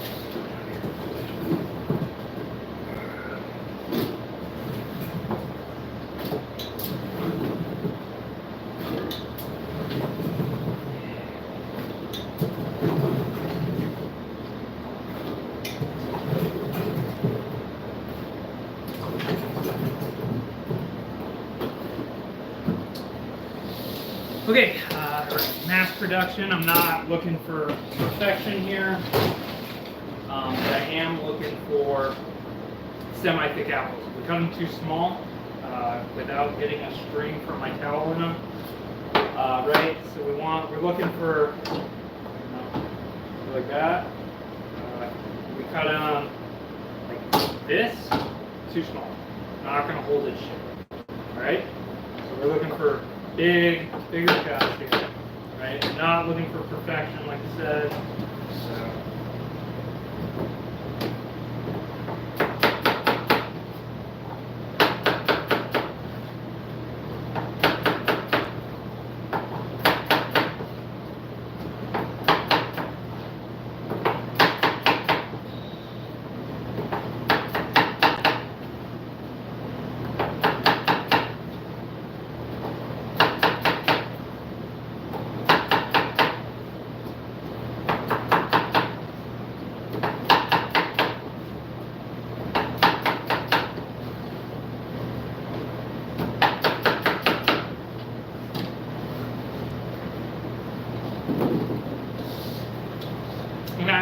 sanitize this table.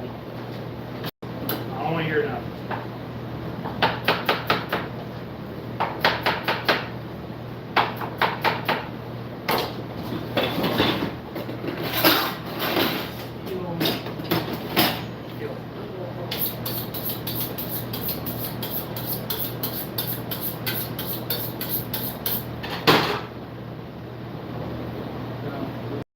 Yeah, it is a race against the time, so you don't lose color. Though I still kept some in the water over there, right? And they are still coated with lemon, so like the acid will definitely still help. The reason why they are oxidizing quicker in the inside is because the metal reacts to the apple more than the outside. So which is why they oxidize more on the inside first than the outside.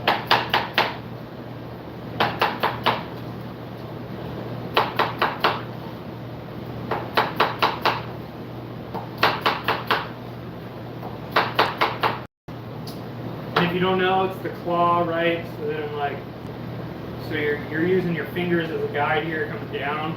So that way if we do nick ourselves, we're just taking off a little piece of skin from our knuckles versus being like, oh, there goes my fucking fingertip. I didn't think I needed to tell people that until I started firing people. Okay, butter in your pan first, right? If we put the butter on top of the apples, then there's no fat for it to cook, and it'll take too long for the butter to cook.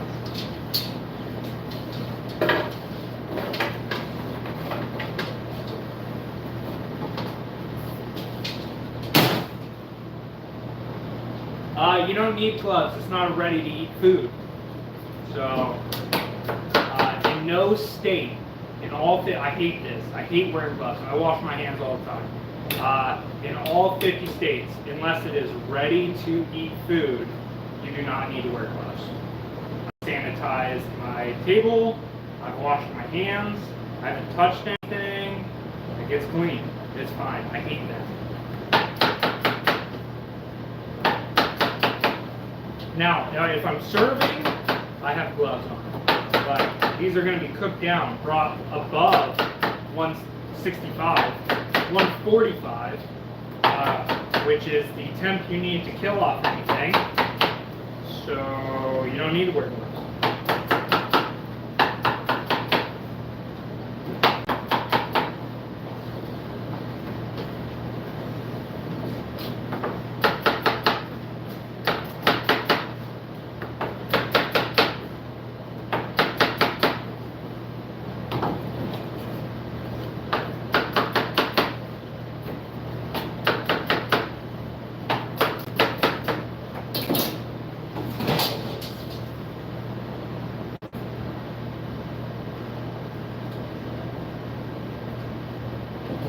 Yeah, no, don't worry. I'm not going to cut my finger or eat skin. I was making the point of you make a claw to protect yourself to cut. Because if you cut like this, you're going to cut a piece of your finger off. Now, if I was to cut a little bit of my skin off, whatever that apple is, all that is going into the trash. But you just use your fingers as a guide. And I know my knife well enough and my skill set well enough that I'm not gonna cut I'm just not gonna cut myself. Now if I did, hypothetically, nick myself right here, everything that might have had blood or skin, I'm gonna throw it away. But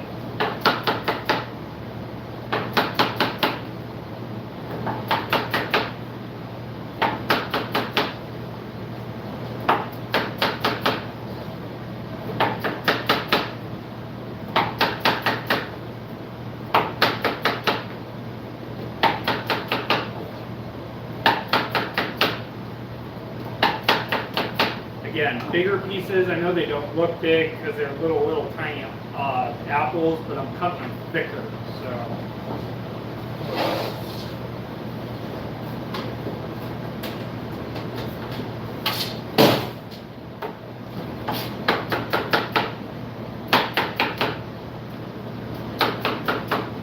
If this was a personal pie, at home or anything, would be different, but I'm mass producing this.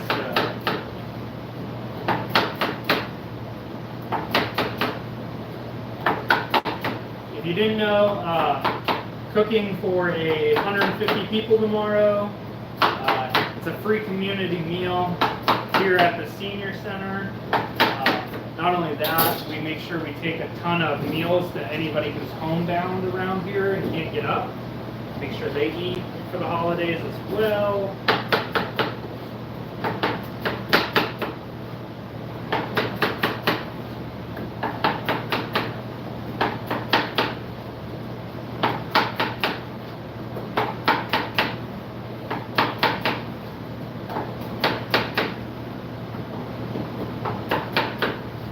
And that little bit of oxidizing in the middle, after all the brown sugar, when you cook it down, you're not going to be able to tell. But if the whole apple was already oxidized, that wouldn't be good. But the very inside, like where the baller and the apple, like touch, like this.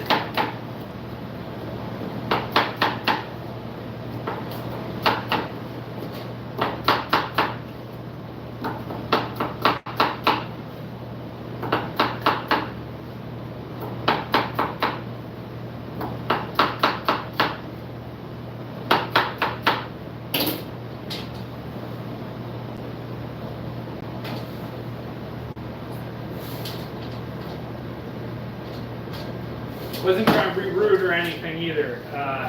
I just have gotten yelled at before for not wearing gloves. And it's like the gloves, they just get in the way when I'm cutting things. So I really hate gloves.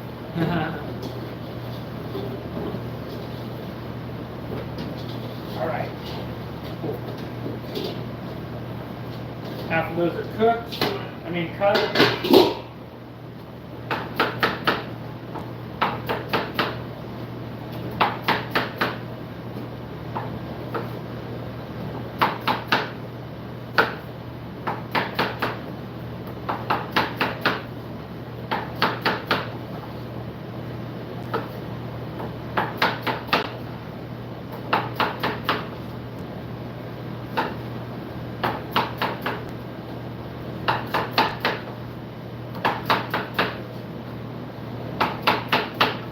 Again, the reason why I like doing all this instead of ordering them pre-cut from Cisco, first of all, whatever that chemical lemon flavored stuff they put on it to hold them, you can't get rid of that taste. I missed a seed. And on top of that, it's taken me about 2 hours to do this, which is cheaper in labor to do this than it cost me more to buy that than it would to do it myself. So. And I like doing this, so why not? Who doesn't like making pie?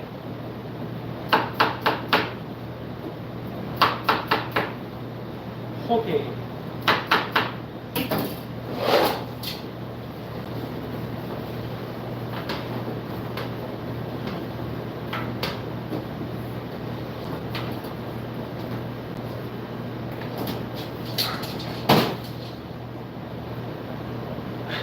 Check cranberries. Thanks, homie. You're not wrong. I didn't need to check. All right, and this.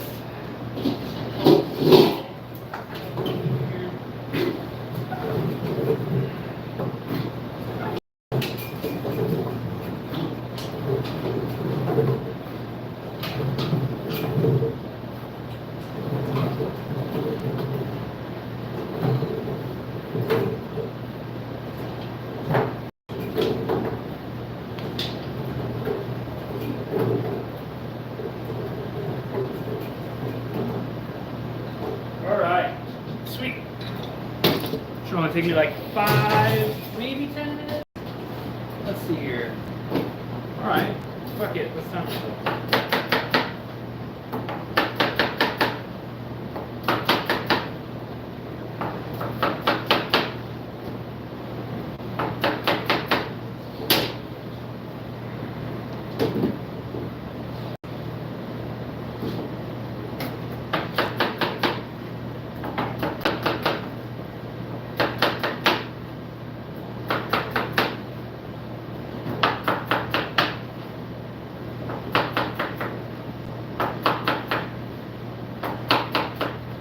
little apples. Again, if I had normal sized apples, I'd already be done cutting them. Cisco, man, Cisco.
So again, the reason why we cook all these down, right, is to cook the water out of them, and so that way they're already cooked. The biggest mistake I find people make when they make an apple pie is you put raw apples into a pie dough, and then the water runs out of them, and it makes your pie dough soggy, right, and your apples sploosh out, right, instead of standing tall, like where a groove would help to hold it all together.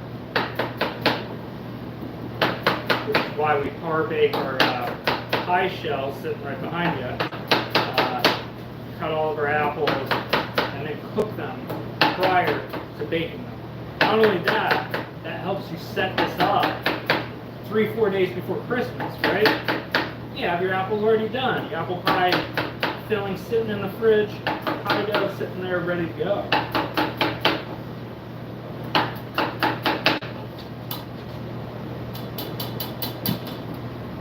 Oh, for a second there, I thought I saw 70 people watching 7-0. Like, oh my God! We'll get there one day. I just appreciate anybody and everybody watching.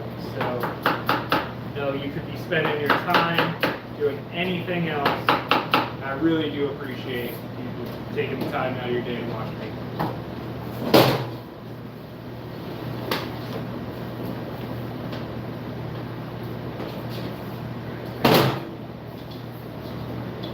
I normally would do this in 2 pans, but my other pan has my chowder in it, and I don't have anywhere else to put it. And it's like this full, and I have Cambrios and stuff, but it's this full, and I really don't want to move it.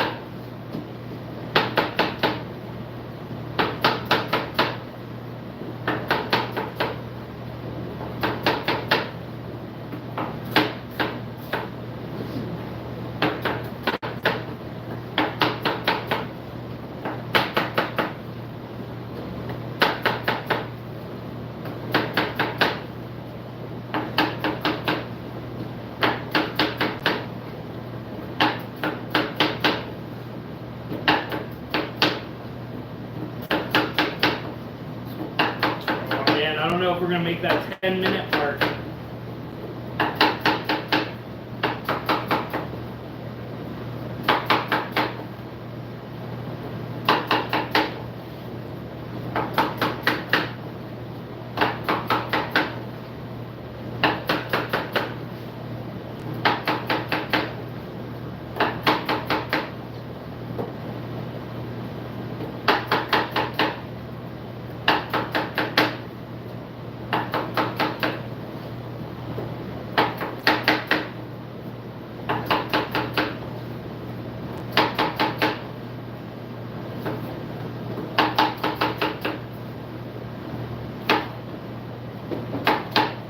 Missed the core.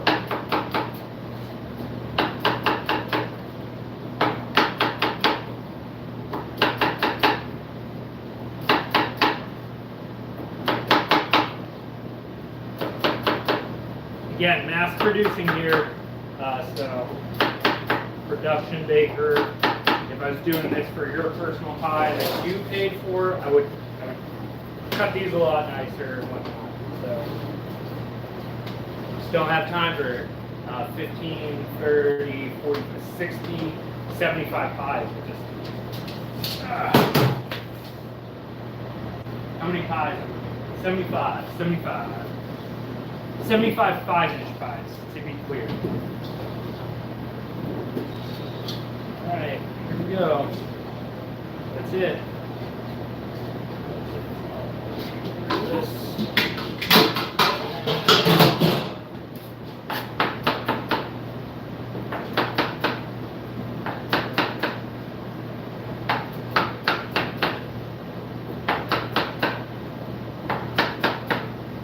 Okay, I'm going to ask this question for the next set. How would you like the video, the camera to be shown? Straight into the pan, right? And I throw like stuff in it, but all you can see is the pan, or me and the pan and me doing it on top. Your choice. Just curious how you guys would prefer to watch.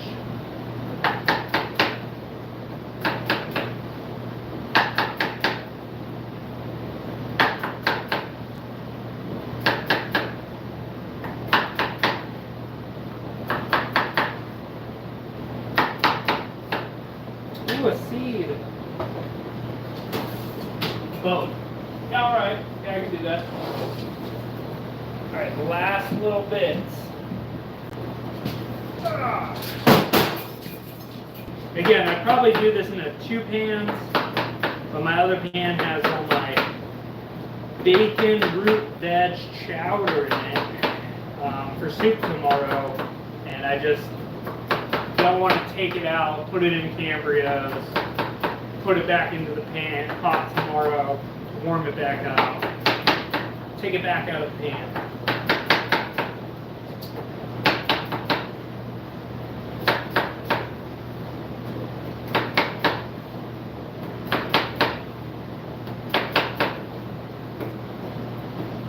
I missed the stem.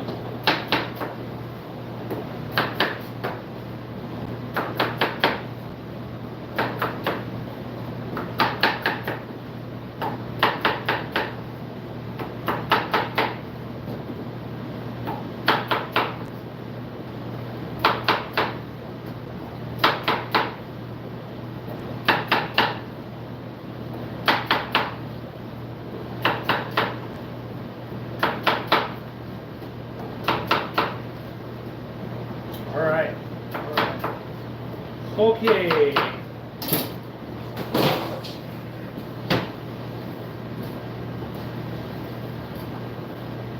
A big pot of apples. Okay. Alright, I know I said butter should be on the bottom, and it should be. But with this much apples, 2 pounds of butter is not going to be enough. So I'm going to go with a 1/3 pound. Okay, I need to move this table around, move some stuff. Bear with me.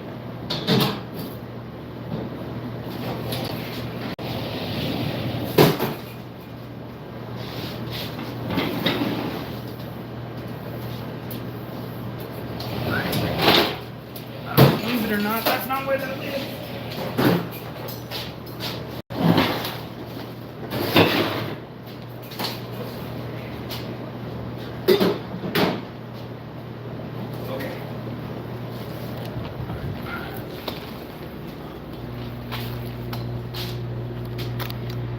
All right, first things first, let's check out this delicious cranberries production. All right, so this is what I was talking about right here. Okay, so it is simmering. I know it doesn't, but that's like you see these little bubbles popping through, right? It is pushing through a gelatin layer, or quote unquote, not gelatin, pectin layer here. And once I move my whisk, you'll see what I mean, right? So like, see how thick that is on top, and then as soon as we push it down, now like how much more liquid that is. That's because on top it's chilled, and it's going to get that much thicker. But the best way to do this is if we get, right, we draw a line and if it holds, right? See how it's holding a little bit but still falling through? There's a French terminology for this that I probably should know, but I really can never remember the name. It's like, it's almost there. I still think it needs, I gotta say, 10 or 15 minutes. But look how much it's reduced, right? So we started up here, and we've already reduced by, gosh, a third. So, okay. All right, let me move this, and we're gonna move our apples in the front.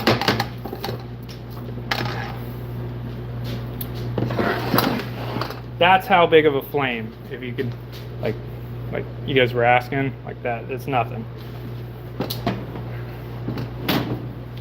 All right, apples. All right, let's see if we can't get a good angle here. Okay, there's that extra pound of butter that I threw in. Otherwise, like I said, your butter should always be on the bottom. Okay. Is that a good angle? Do we like this before I start? Because once I start, I kind of can't stop for a minute. So, kind of want your input. Anybody? Bueller? Do we like this right here? Like I said, once I go, I can't really stop. For a second. Blurry image, alright? Shit. Let's see if I can't.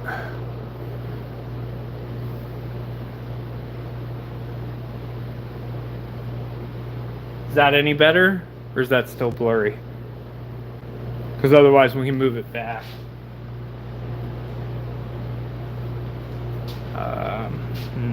How else can I do this?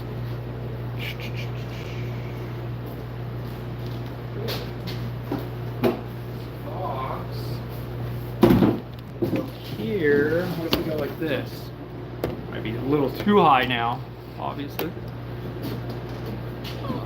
One second, one second.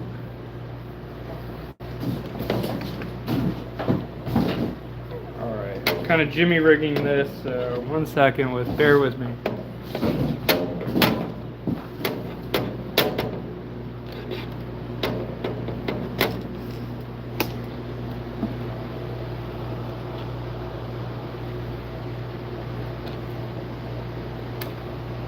Sorry.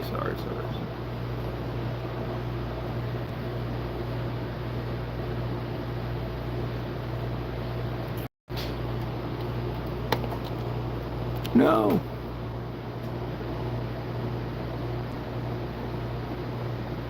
All right, we good? How about that, like that? Oh, my phone's saying that. Shit, sorry. Holy shit.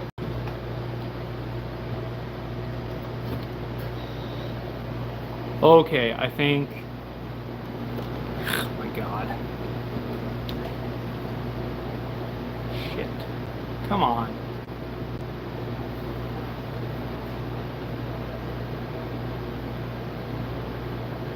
Alright. I'm thinking this works. Well.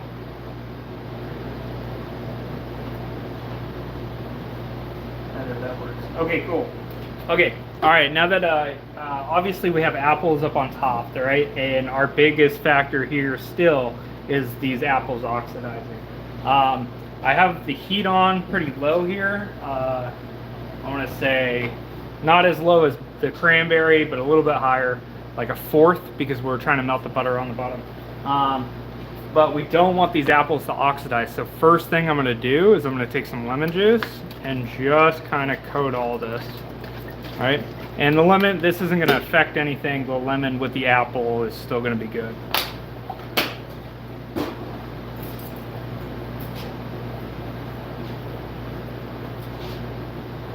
All right, next thing I'm going to do .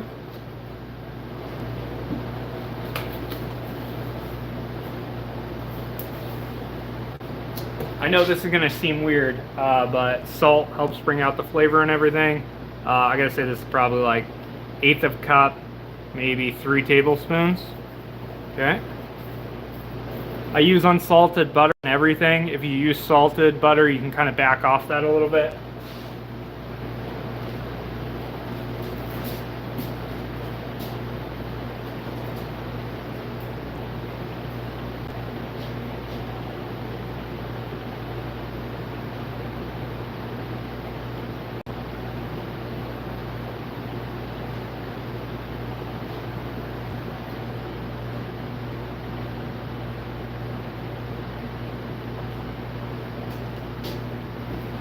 Okay, I was getting some spices in the back. All right, we're gonna do not cinnamon first, but I'm gonna do ground nutmeg because the cinnamon will hide everything else.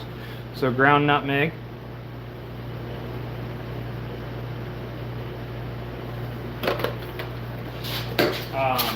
I have whole cloves, so I need to grind these real quick.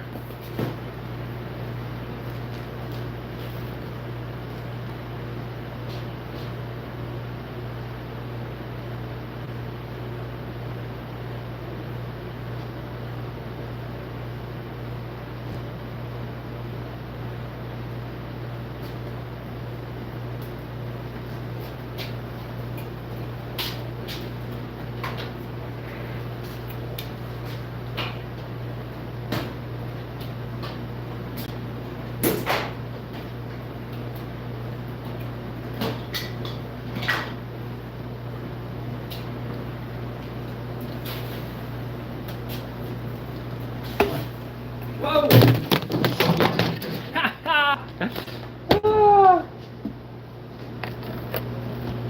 Imagine my phone falling into the fryer right now. That'd be hilarious. Oh, man. All right. All right, that's just going to have to work. Is that too blurry? No, that's all right.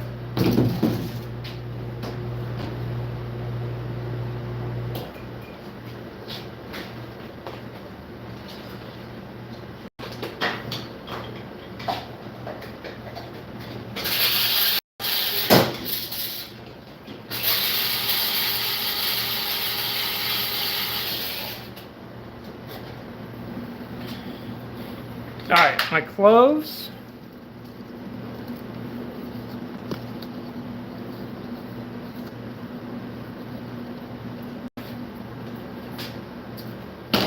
And then my cinnamon here.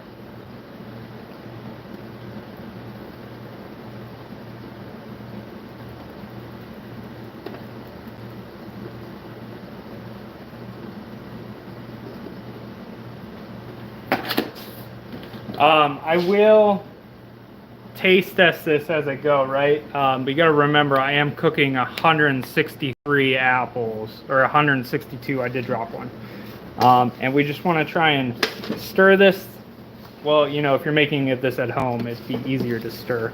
The best two of our abilities. As the butter on the bottom cooks and loosens up, this will be much easier to stir. We still need our brown sugar, but I find if we put our brown sugar in there prior to our butter being melted, it clumps too much.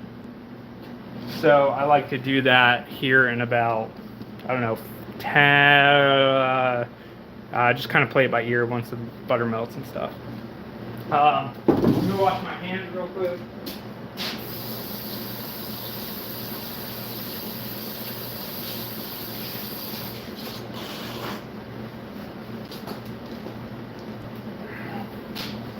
I hope that's not too blurry here. Obviously, I don't want my phone falling into the fryer. That was so close. It's like the one time I do a really good live video. Boom, into the fryer. See, and this is why I said, this is a good example of why I said make sure you put the butter on the bottom, because obviously the apples are cold up top and the butter's not going to melt up here. But there is 2 pounds on the bottom, so I'm not too worried about it.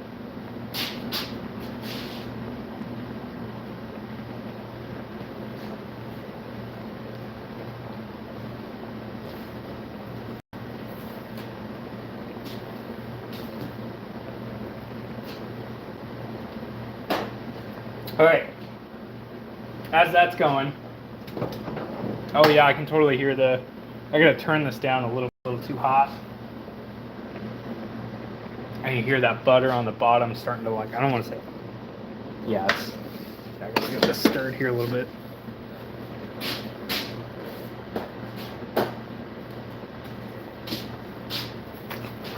All right, gloves, not because I need to, but because I'm tired of washing my hands every single time I touch some of this butter. All right, I gotta get this.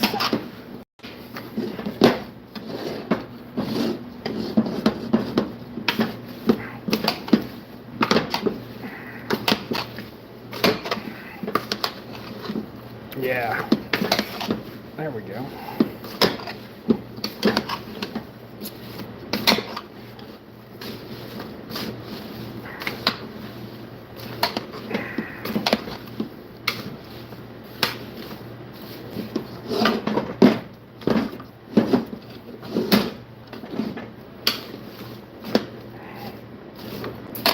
All right, I already can feel these apples are starting to come down a little bit, so that's good for, that tells me that the bottom's cooking really well.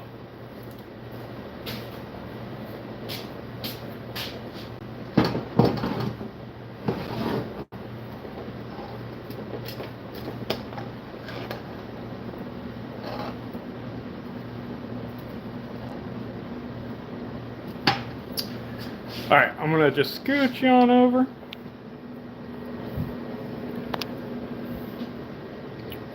All right, so this has been on here for, and again, I made 10 pounds of it, but this has been on here for a good 2 hours now.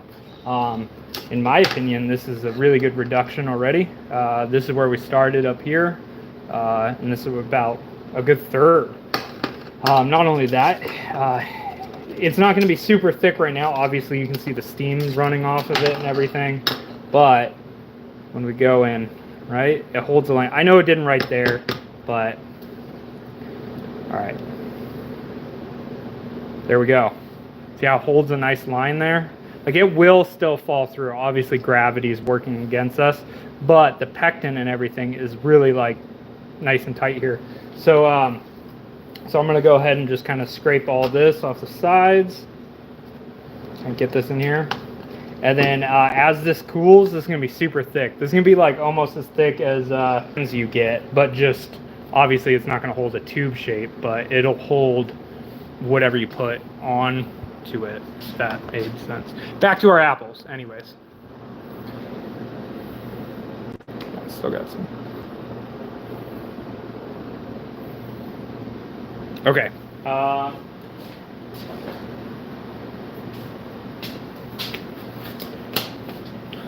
All right, I really got to get these top ones. See, some of this butter still not melted up in here.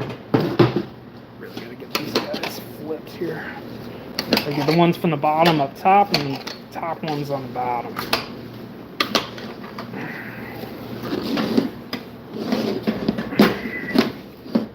And this is why we do it in 2 pans. Fuck it. Ow, that's hot. Ow. Your hand is a tool. Use it. Ow. Just don't put it on the flame on the bottom, Jonathan. Okay.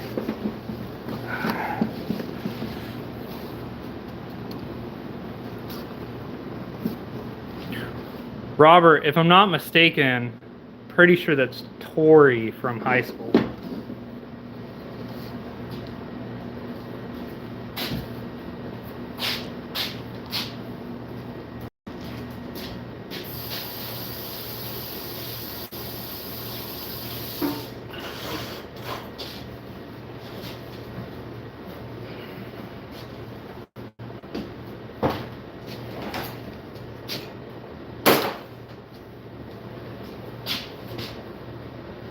Oh, that is blurry as hell. Sorry, my bad. All right, here, let's get a little money shot right now, or as the cool kids call it. All right, so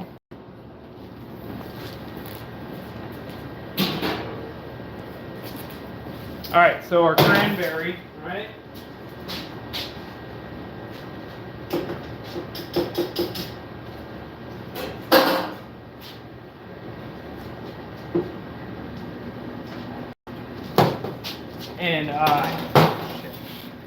Another good way to tell, right, is when we move it. See how it holds that that shake for a couple more times, right? It's telling me it's super thick. See how it holds that 1 or 2 more shakes, versus like a super liquid wouldn't hold that wave as much. Anyways, sometimes all right.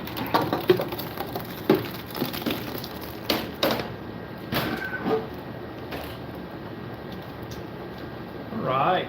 Now, great.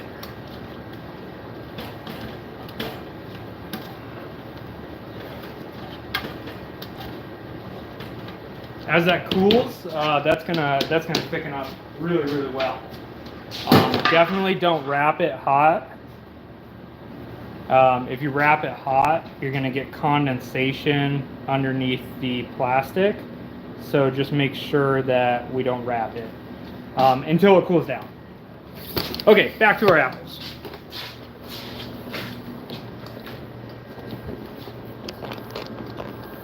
How you like these apples?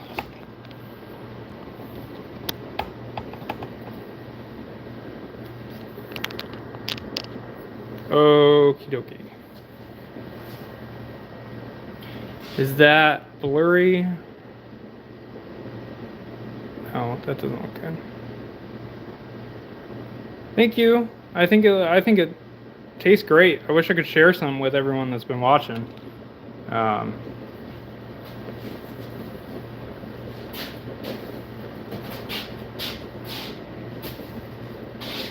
Just 1 second.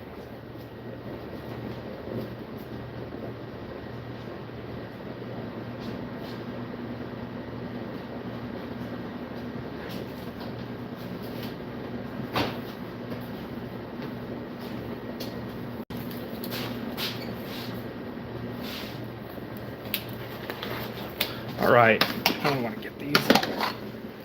All right, at this point, I'm thinking, yeah, so all my apples are coated pretty well. I'm not seeing, there's a little bit of butter right there that wasn't melted. I'm gonna let this cook for a little bit more before we add our brown sugar.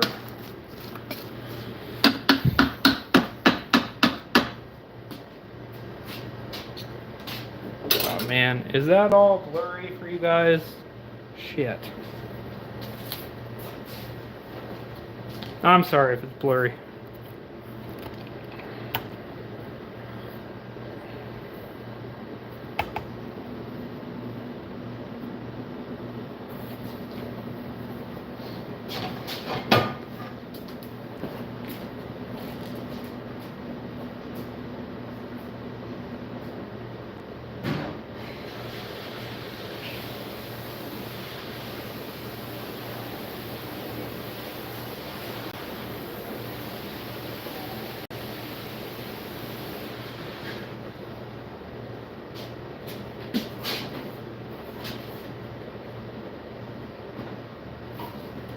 Don't forget, cooking down the apples is definitely not the last step here. We still need to, once we cook them down and we like the consistency, we need to drain them, return the liquid back to the pot, and make a roux, so that way our apples hold tall when we cut into our pies.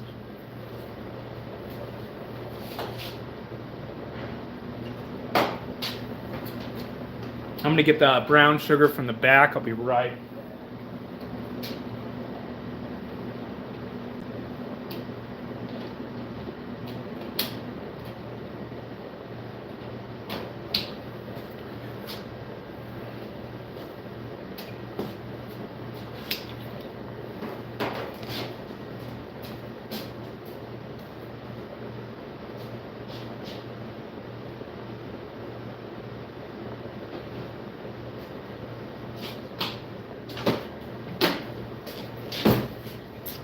I also got to put that 400 pan of cranberry sauce we just made. If you missed out on it, you kind of missed out. We made this really dope 400 pan of cranberry reduction.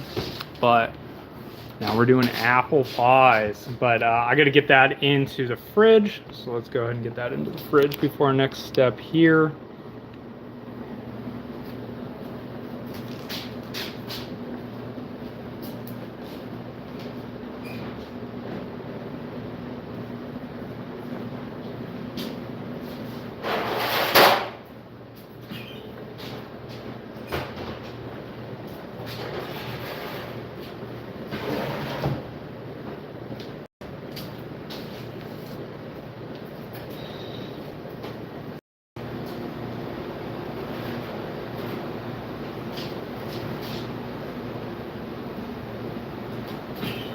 I know I already said it, but I want to say it again. For cranberry sauce, you don't want to wrap it in plastic wrap because then the condensation will then drop water droplets back into your sauce, which we just cooked all the water out of it, so it's counter.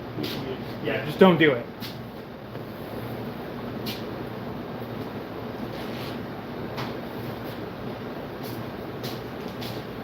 Okay. All right. This is looking good. See how all of our butter is pretty much melted here. So at this point, we could probably add our brown sugar into this.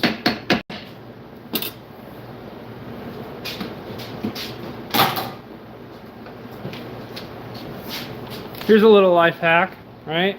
If you got brown sugar and you live in a place that fucking just sucks all the moisture out of it, like that was a rock. So just put like freezer burnt bread into here, right? And this was a rock like just a couple days ago, and now obviously pick out the bread before we bake with it. But if you think I'm the only person that does that or finds that gross, never look into a brown sugar bin in any bakery in the world.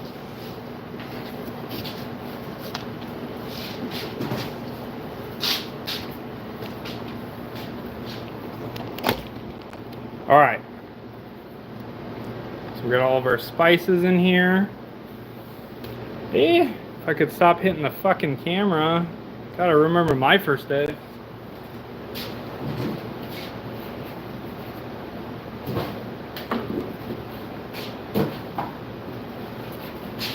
All right.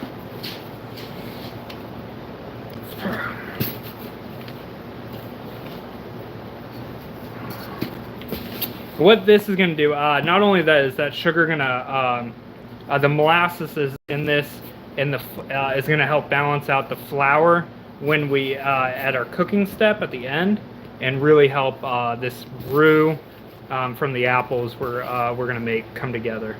If that made any sense at all. At this point, I feel like I'm just rambling.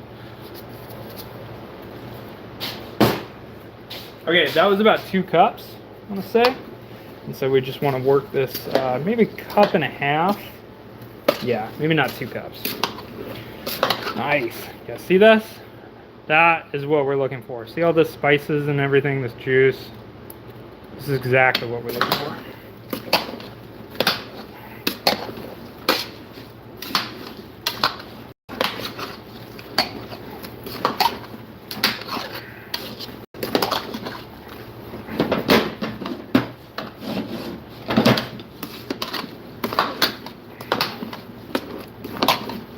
Okay, now we're still going to cook this for a little bit longer to break down that brown sugar.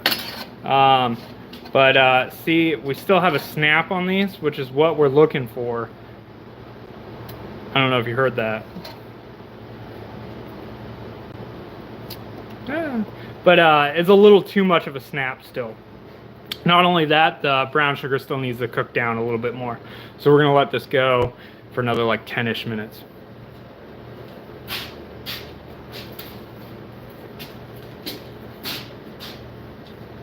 I just tried one, and it is phenomenal before we even make our roux and everything. So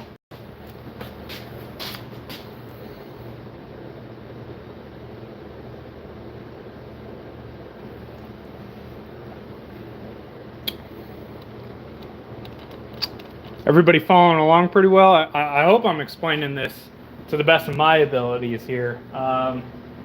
Usually with videos, I get to edit them and say exactly how I want to say it. So if I'm rambling, it's just because it's a live video and I'm not used to it.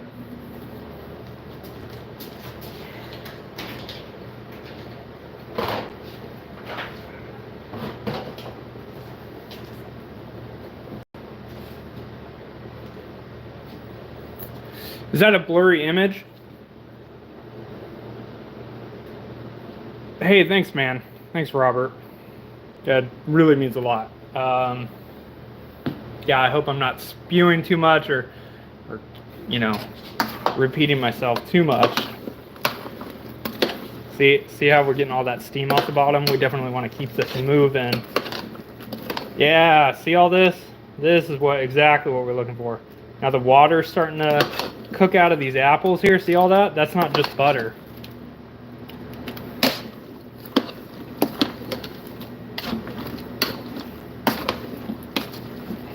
All right.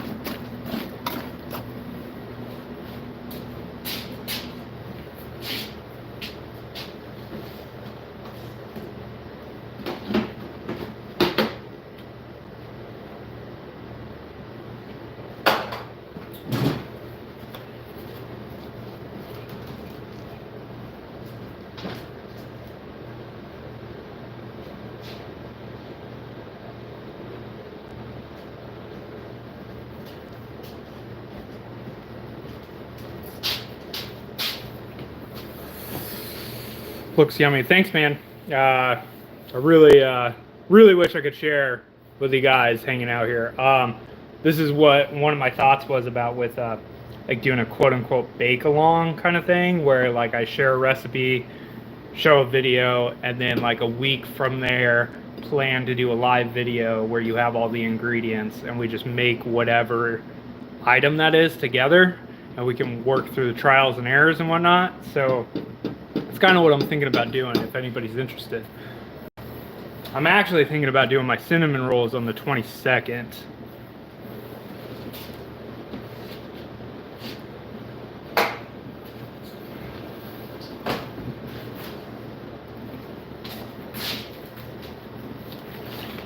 Yep, definitely starting to cook. Obviously it wasn't bubbling before, so that's not just butter. That's like all the water coming out of these apples, sweating out of these apples, the molasses breaking down with the sugar and the butter, of course.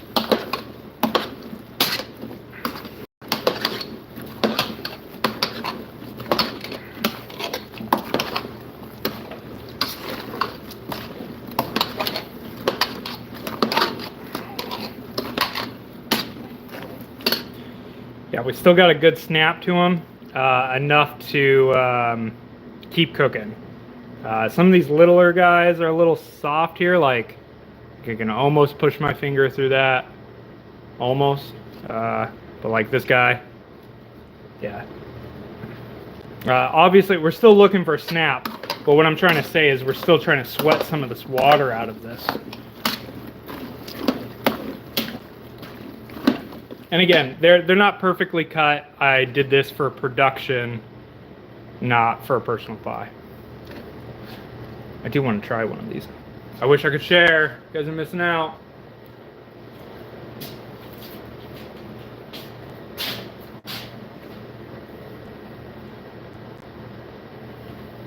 I know, God, I'm looking at the video myself, and it doesn't look like that great. I wish I could somehow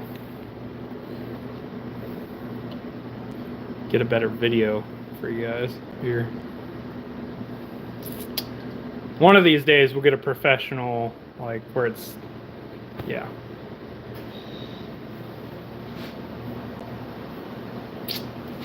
Yeah, this is a big old pan. This is 163 apples.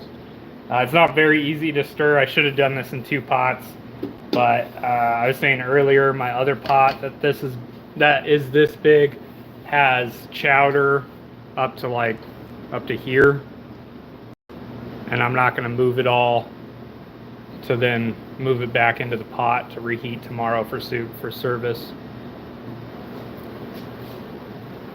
Oh, it's most likely the stream. Yeah, it could be. I am on Wi-Fi, so I was trying to get. Anyways, you see all the, obviously we started up here and now we're way down here. So this is if you take anything from this fucking video from me, anything at all, is this right here. This is why we cook apples instead of putting them into a pie dough raw. Is right here. Is all this liquid, right, that's coming out. We started up here. All this liquid goes to the bottom of your pie. This is why, steam. Oh yeah, that's probably a good idea. Reason why. But this is why you don't put raw apples into a pie to cook them. Because otherwise, where's all this liquid gonna go? It's gonna go to the bottom of your pie dough and ruin your pie dough. You're right though, Robert. It's probably the steam. I didn't think of that.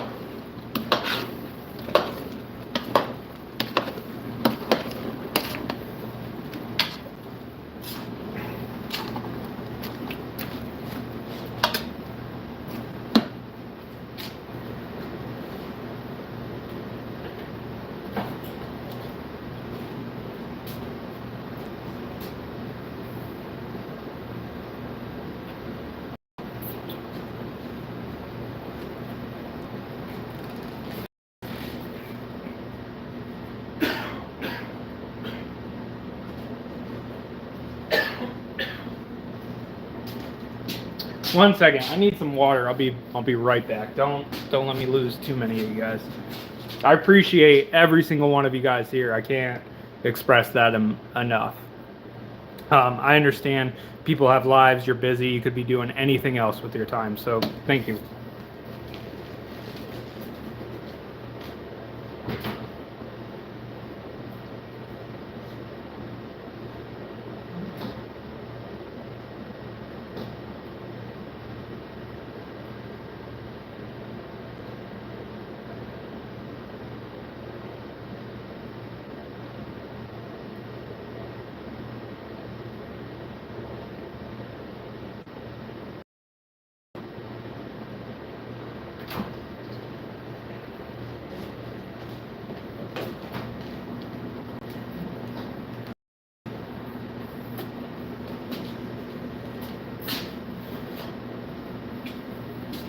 All right, this is looking really good. I'm almost ready to pull this, but I do think it just needs just a couple more minutes.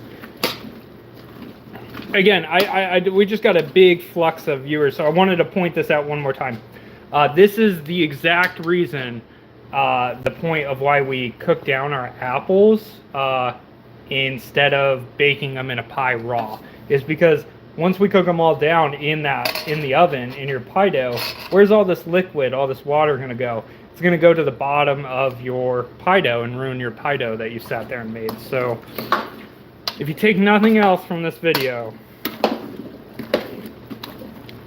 and again, if you're going to do this at home, this isn't going to take like super long. Obviously, I'm making 75 pies, so I needed to peel them all. Realistically, you only need to do about 6 to 8 apples, and you could even do it in a saucepan or you don't need this big a pan. I'm doing a production style.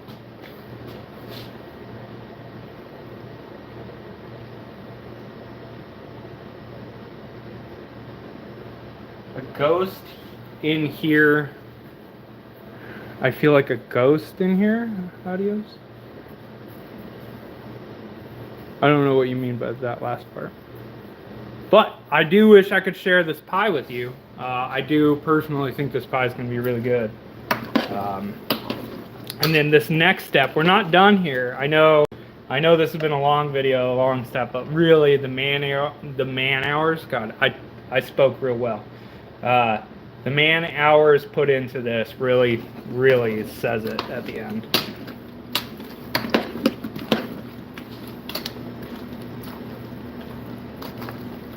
Oh, adios. Oh, sorry, I read that wrong. See ya. Thank you, Tori, for checking in. I really appreciate it. It means a lot.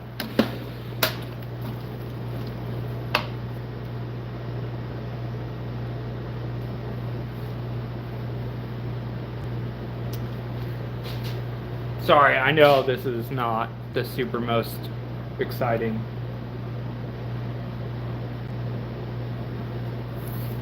I'm no Mr. Beast over here. Nor do I ever want to be. I just want enough to open up my own bakery or food truck. Really badly.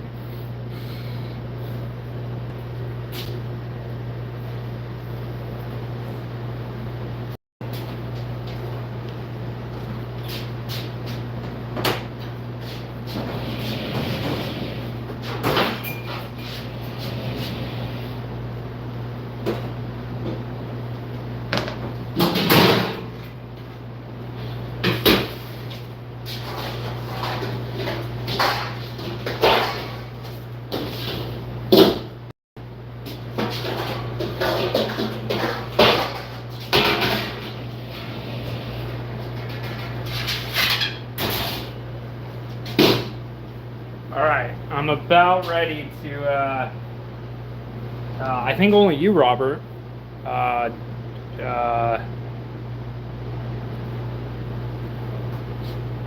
Gally has been here for a long time too, which I appreciate all you guys. I can't express it. Instead of like a thing for subscribing, I should do a thing for long views on live streams.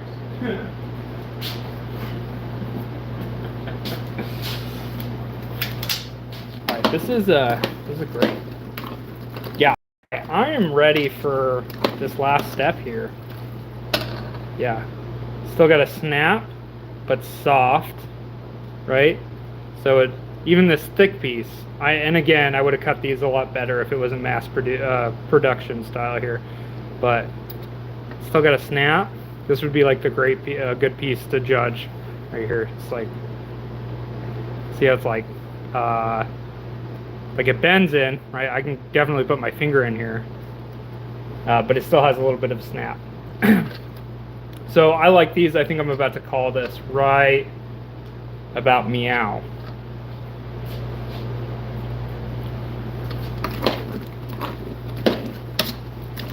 Okay, right before I do this though, Robert, so if you were making a apple jam, right, here you'd start using a masher and start mashing it all up and still let it cook down some more. But this would kind of be the same process here, depending on like what your flavoring you want and whatnot for that.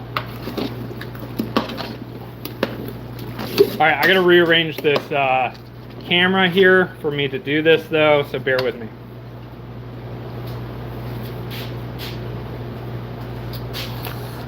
Okay.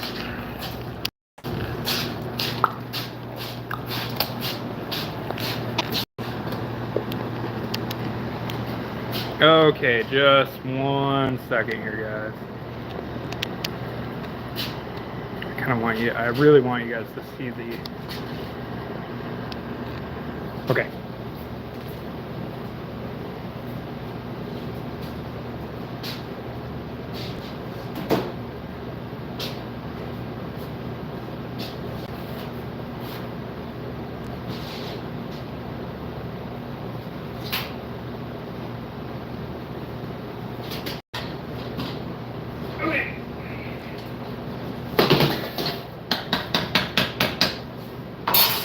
Now we have all that juice now, right? So sorry, we have all that juice now. So instead of we can't bake this. If we put this in our pies now, still too much liquid, right? So this is where mine, or my old pastry chef taught me how I make them now. So we're gonna drain it, take all that butter, water, sugar, all the spices, and turn it into a roux, and then return it to our apples and let it set up overnight. And then it'll be a nice, good, like, suction all up, and you put it into a pie, and it's not going to sink down at all.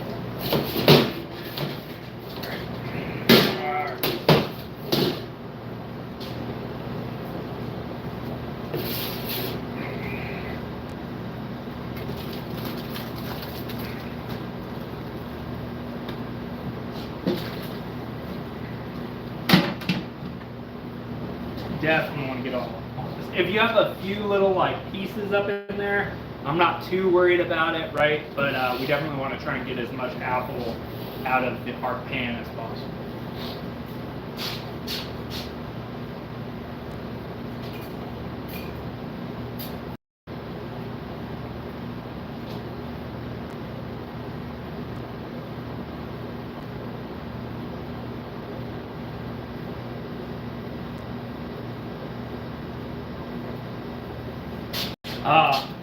Hey Roy, good seeing you, man.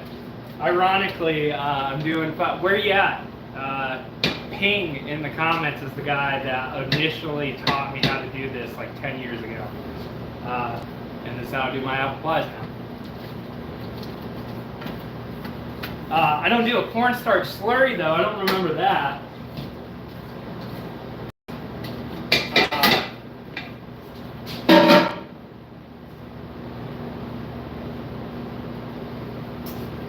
So I'm going to drain it, right? And then I'm going to make a roux out of it. So we're going to go ahead and get a sifter once we drain all of our liquid and turn this butter, water, molasses, right, into a roux, and then return it to our apple. But there's still a lot of liquid in here, right? So we're trying to just get it all out. Like, look, just this bowl right here. And that's the point I was trying to make, why you don't bake raw apples in a pie. Roy, it's like the good old days, dude. I need another body to do pies. Euler Fest is right around the corner. We're gonna do almond croissants. Fucking almond croissants. Dude, I can't believe it's been that long either. It's been like fucking 10 years, man. Ah. Fuck, I miss it up there. We should have bought that bakery, dude. Should have bought that bakery. Anyways, not salty about that at all. Yeah, see how much liquid's in there? Right?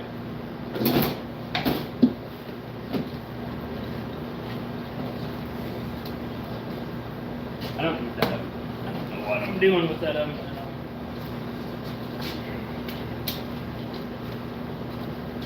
Okay, what I'm going to do here is I feel like I've gotten a good amount out of here, but I still want to keep draining it, right? So, and obviously, when you're doing a single pie at home with 8 to 10 apples, you're not going to have to do it with this amount, but, all right. Also, super long story short, Roy, the reason why they're not all cut all nice is it's a free meal for 150 people, and so I just need to bang it all out. So. Plus, Cisco sent me these little micro fucking apples. Sucks.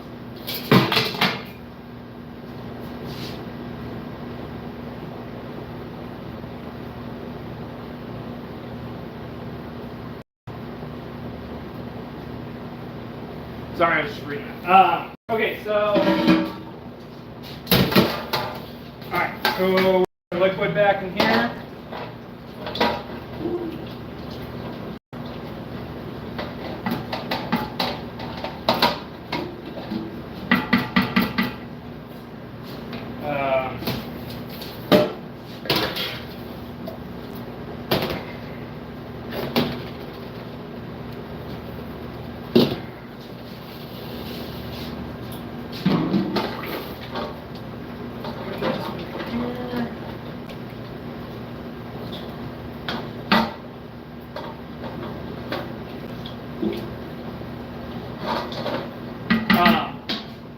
This is going to keep draining, so as I cook, I'm just going to, over in the background, I'm going to add a little bit more liquid if I can get much more, but I definitely want as much as I can get out of here. Obviously, this is all of our spices and all of our flavoring and whatnot. Alright. Alright. I got to change the camera angle 1 second.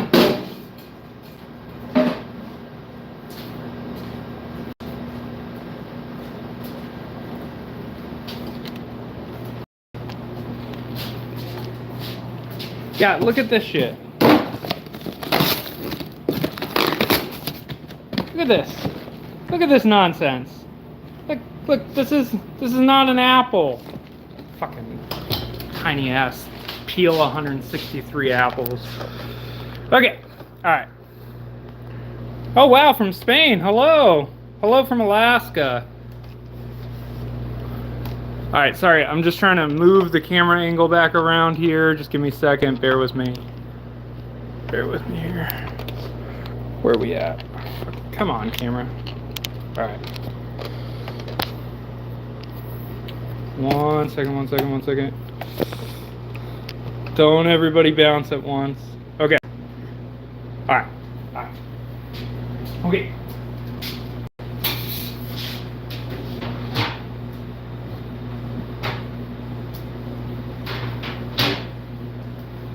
I gotta get a whisk real quick. 1 second.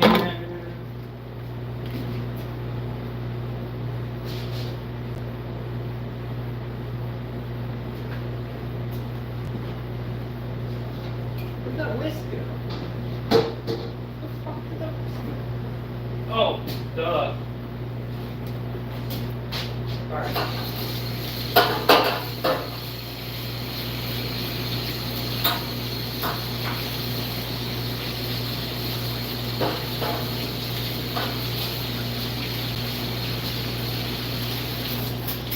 Alright, I forgot the whisk and the cranberry. Okay. Alright, so here we are. I hope it's not too blurry. From Wisconsin.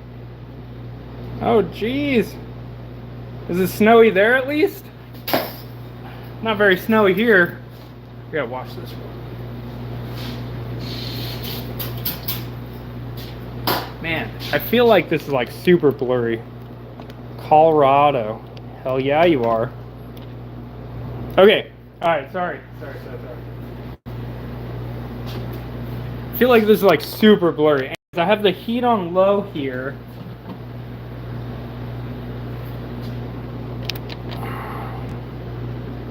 Not very snowy yet. Yeah, us either. Getting like freezing rain. It sucks. God, that video sucks. I am so sorry. I cannot get this thing to focus. Come on. What if I back it up a little bit? And I go here. And then we can zoom in a little bit here. Alright. Alright. Does that work? Alright. It's a little better.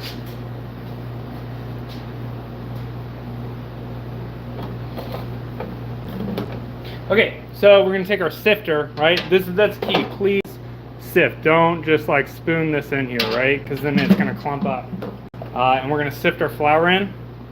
I'm starting with a 1/4 cup just because I have this much, but for you, I'd start with a tablespoon at a time. Okay. And then we're gonna find the spatula the whisk that we just put down. It's right here. And we're gonna whisk this into our saucy sauce. And again, I still have this on heat low, a little medium to low. Is this video just shot right now? This sucks. I'm sorry, guys. This cannot focus.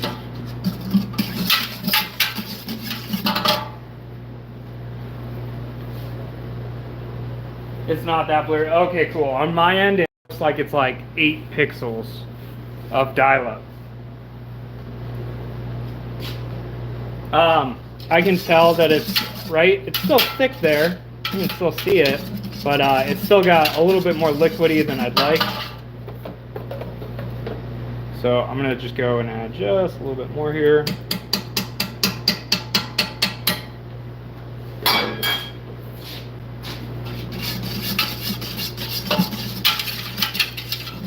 Right, and putting this over the flame again is really good because we'll cook any more water out that we didn't with the first time around. Still viewable. Yeah, but not for those. Yeah, it's still viewable. Oh, Roy, it's funny you say that we used those individual frozen ones because I was just talking shit about how they put that lemon chemically fucking shit on there. So yeah, I can't stand that.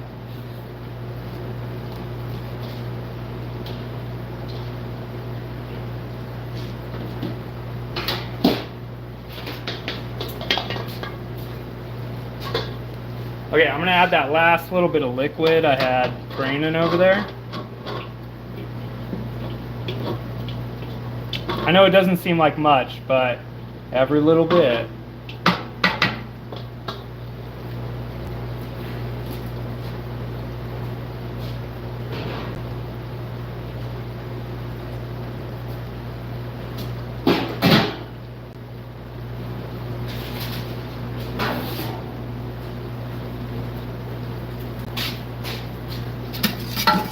Alright, see how this is thickening up? Like this looks like night and day difference already from when we first started.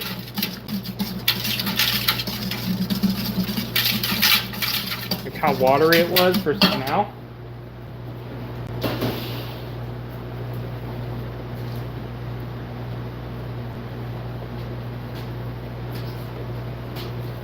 Alright, it is very thick, but I'm just going to go with my gut here and just go just a little bit more.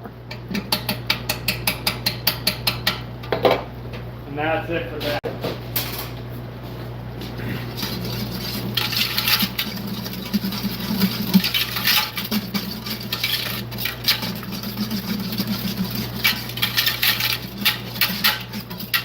See as we're stirring, like how it's holding that line even on the bottom.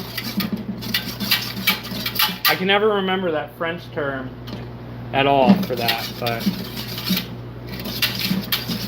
sweet. I'm gonna let this like as you would a roux cook for a few like a minute or so with the flour in it.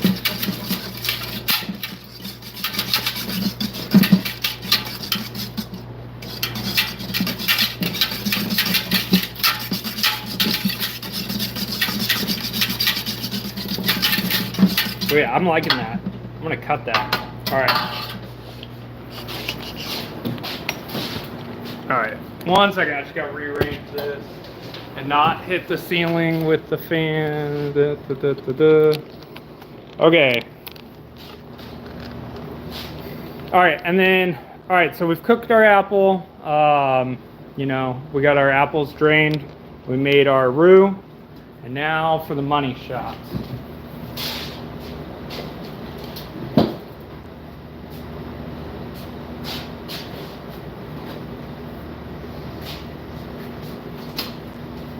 All right, I got this 8 pan here.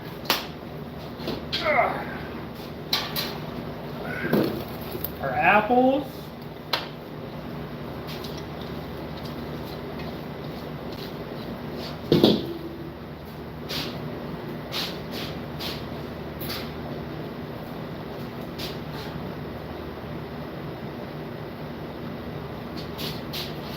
I don't got no camera crew. I don't even get viewers, man. It's like the first time. Okay, all right, and then here's all our roux, man. This looks great. Like, look how thick that is back there, if you can see that.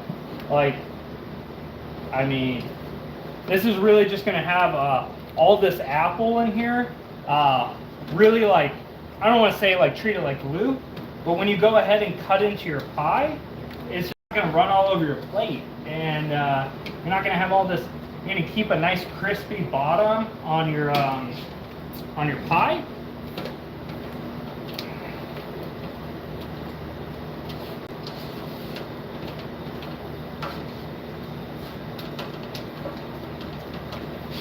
Oh, you just missed out, Roy. I did 10 pounds of cranberry sauce a little earlier. Anyway, yeah, I'm liking this.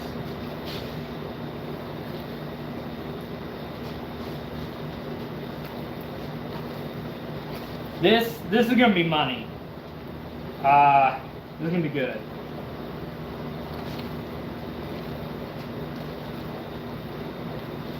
Oh, and I'm doing a crumb topping. By the way, I'm not rolling out 75 pie tops. So yeah, here we go. If you have to let this sit overnight. Okay, you don't have to let this sit overnight, right? But the problem if you don't, you can reheat it up in the oven when you bake it. When you put it into your par baked pie shells and put your crumb topping on, and then char the top. But the problem is if you put it in hot now, like we're still gonna drip out a little bit. So I always make this at least a day ahead of time, or at least like 12 hours ahead of time, to let it set up overnight and let the flavors develop as well.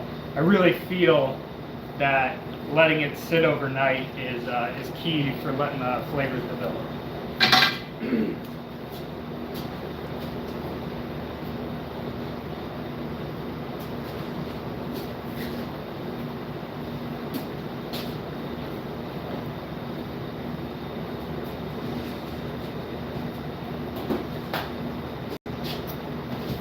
Well, now all we got to do is clean everything up, right? Of course. Why is it always like towards the end I get a big influx of people? It's always like that. Thanks, Roy. I'm glad my old pastry chef fucking likes my thinks it looks good. So, anyways, par baked these, right? Tomorrow morning, a little more than par baked because they're small. I probably baked them all. And this is the great thing about cooking your apples, right? Because you can set this up a few days before you got to make your pie, and then day of, make a good nice pie on Christmas or whatever. Because if this is cooked, that's cooked, and all you got to do is char off the top of a crumb topping and heat up the pie. I mean, can't get much easier than that. Again, I know this looked like really overwhelming and a lot, but I also did 163 apples. So like, you're not going to do that at home. You're going to make 1 or 2 pies. Yeah, I don't know if I can get anybody to come back, but in less than what it's 8:30 now. 9, 10, 11, 12, 2, 3. In about 7 hours, I'm going to be right back in here. We got to do 14 hams. I'm probably going to do at least 20 pounds of green beans. We just did 10 pounds of cranberry sauce, right? A little bit better than cranberry sauce. We're going to cut 75 to 100 pounds of potatoes and make mash. I'm going to make gravy. Save my turkeys from Thanksgiving. Made a really, really good turkey stock that I'm going to use. Make a really good turkey gravy. I'm going to make rolls. So Roy, you're on rolls. 2 ounce white rolls, that'd be great. Roll them out, it'd be awesome. Yeah, so I'm going to do at least 150, but if I'm cooking for 150, 175 people are going to show up. So we're going to do 175 rolls. I got 75 pies cut in half. That's 150, but I'm also making pumpkin bars. I'm not doing pumpkin pie.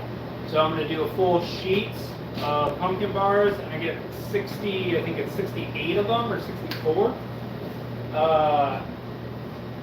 Feeding homeless. When's dinner? March. Sorry.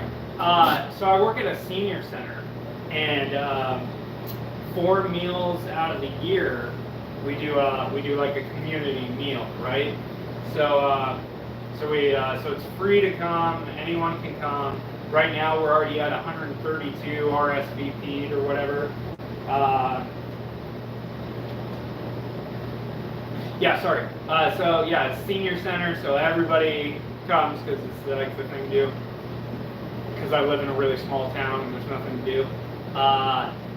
And then also for homebound people that can't get up and can't move or anything, we make sure we get meals. And you know, I make up little like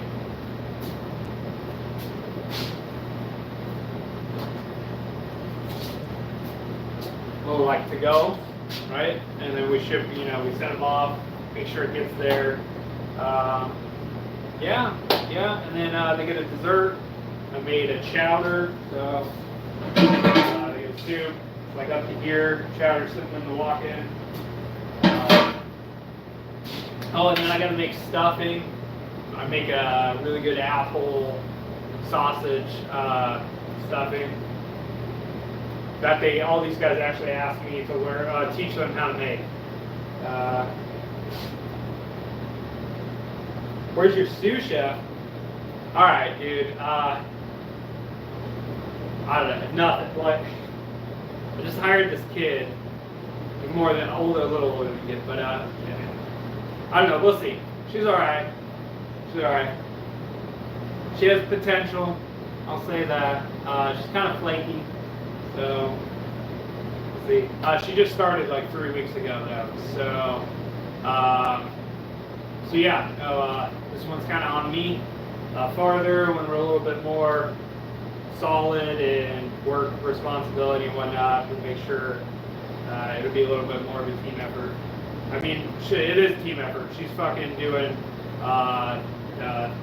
like all the side little work that I don't want to do. So. But I am prepping like most of it, so we can get you a little bit.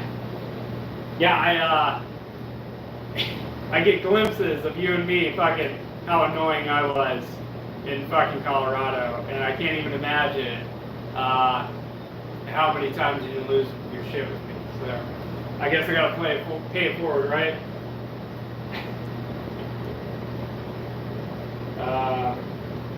Yeah. yeah, so let's see here. I can't really cut my potatoes because otherwise they'll oxidize, right? I can't hold them in water overnight, in my opinion. Too much water. So we'll cut the Yukon Golds when we walk in. Cranberry sauce, done. I'm making an Italian garlic apple stuffing. And I'm making 2 huge sheet pans of this, actually. I already got all the bread cut for this, but last time, I should probably make 3. I made 2 of these last time, and it didn't even last all 150 people. I was kind of blown away. They want me to make a video, actually, for the senior center on how to make that stuffing, so I guess I'll do that. Like I said, I got 14 hams. Super long story short, I had already ordered my hams, and they were like 18, 20-pound hams, and when they came in, they were all freezer burned. I paid like $600 for these hams. It's like, dude, ship these back. And I had to go to like Walmart to pick up hams. Like, why do I gotta go to Wally World? Anyways, like I said, rolls. Roy, you're on rolls. 3 a.m. no 11 p.m.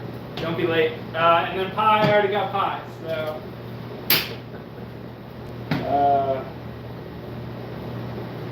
anyways, thanks for everyone for watching. I understand everybody's got a life. You're all busy, and I appreciate you taking the time out of your day to watch me. Some weird guy in a kitchen that likes to bake and cook. So I can't extend my thanks enough. Please, everybody, be safe out there. I know it's not icy and freezing rain there, but it is here. If you're interested, in about 8 to 10 hours, I'll have another live stream going, because I got to prep all this shit. I'll be back in at 2:30 in the morning in 6 hours. Remember those days, Roy? And yeah, unless anybody else has got any questions or anything, I really appreciate everyone. So, Robert, are you still here? You've been here for fucking the whole time. I'm blown away. Thank you so much. And thank you to everyone else. Jude, share the videos. Thanks, Robert. Don't miss the holiday grind. Yeah, I gotta say that's one thing about the kitchen that they don't tell you before you get to the kitchen. Is grinding your ass off during the holidays and missing out on life. But anyways, not to get weird. Yeah. Thanks everybody. Subscribe if you haven't. I would appreciate it. Hit that like button. Really helps. And yeah, thanks for watching, guys. I think I'm gonna sign off. I'm gonna clean up here. I might let this like run for a few more minutes while I'm cleaning up and steal a few more minutes of view time for you guys. Just being honest. I have 710 hours and I need 4,000. And it's a very, very long way away still for YouTube. And yeah.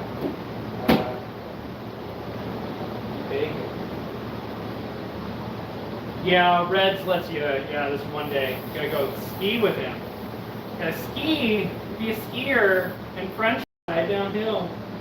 God. Anyways, I'm gonna sign off. I gotta clean up. I got 1 or 2 more little things I gotta do off on the side.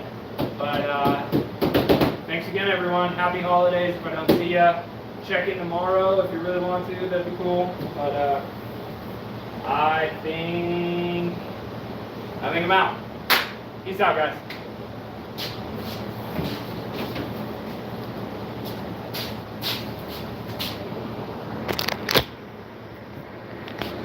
Thanks again, everyone.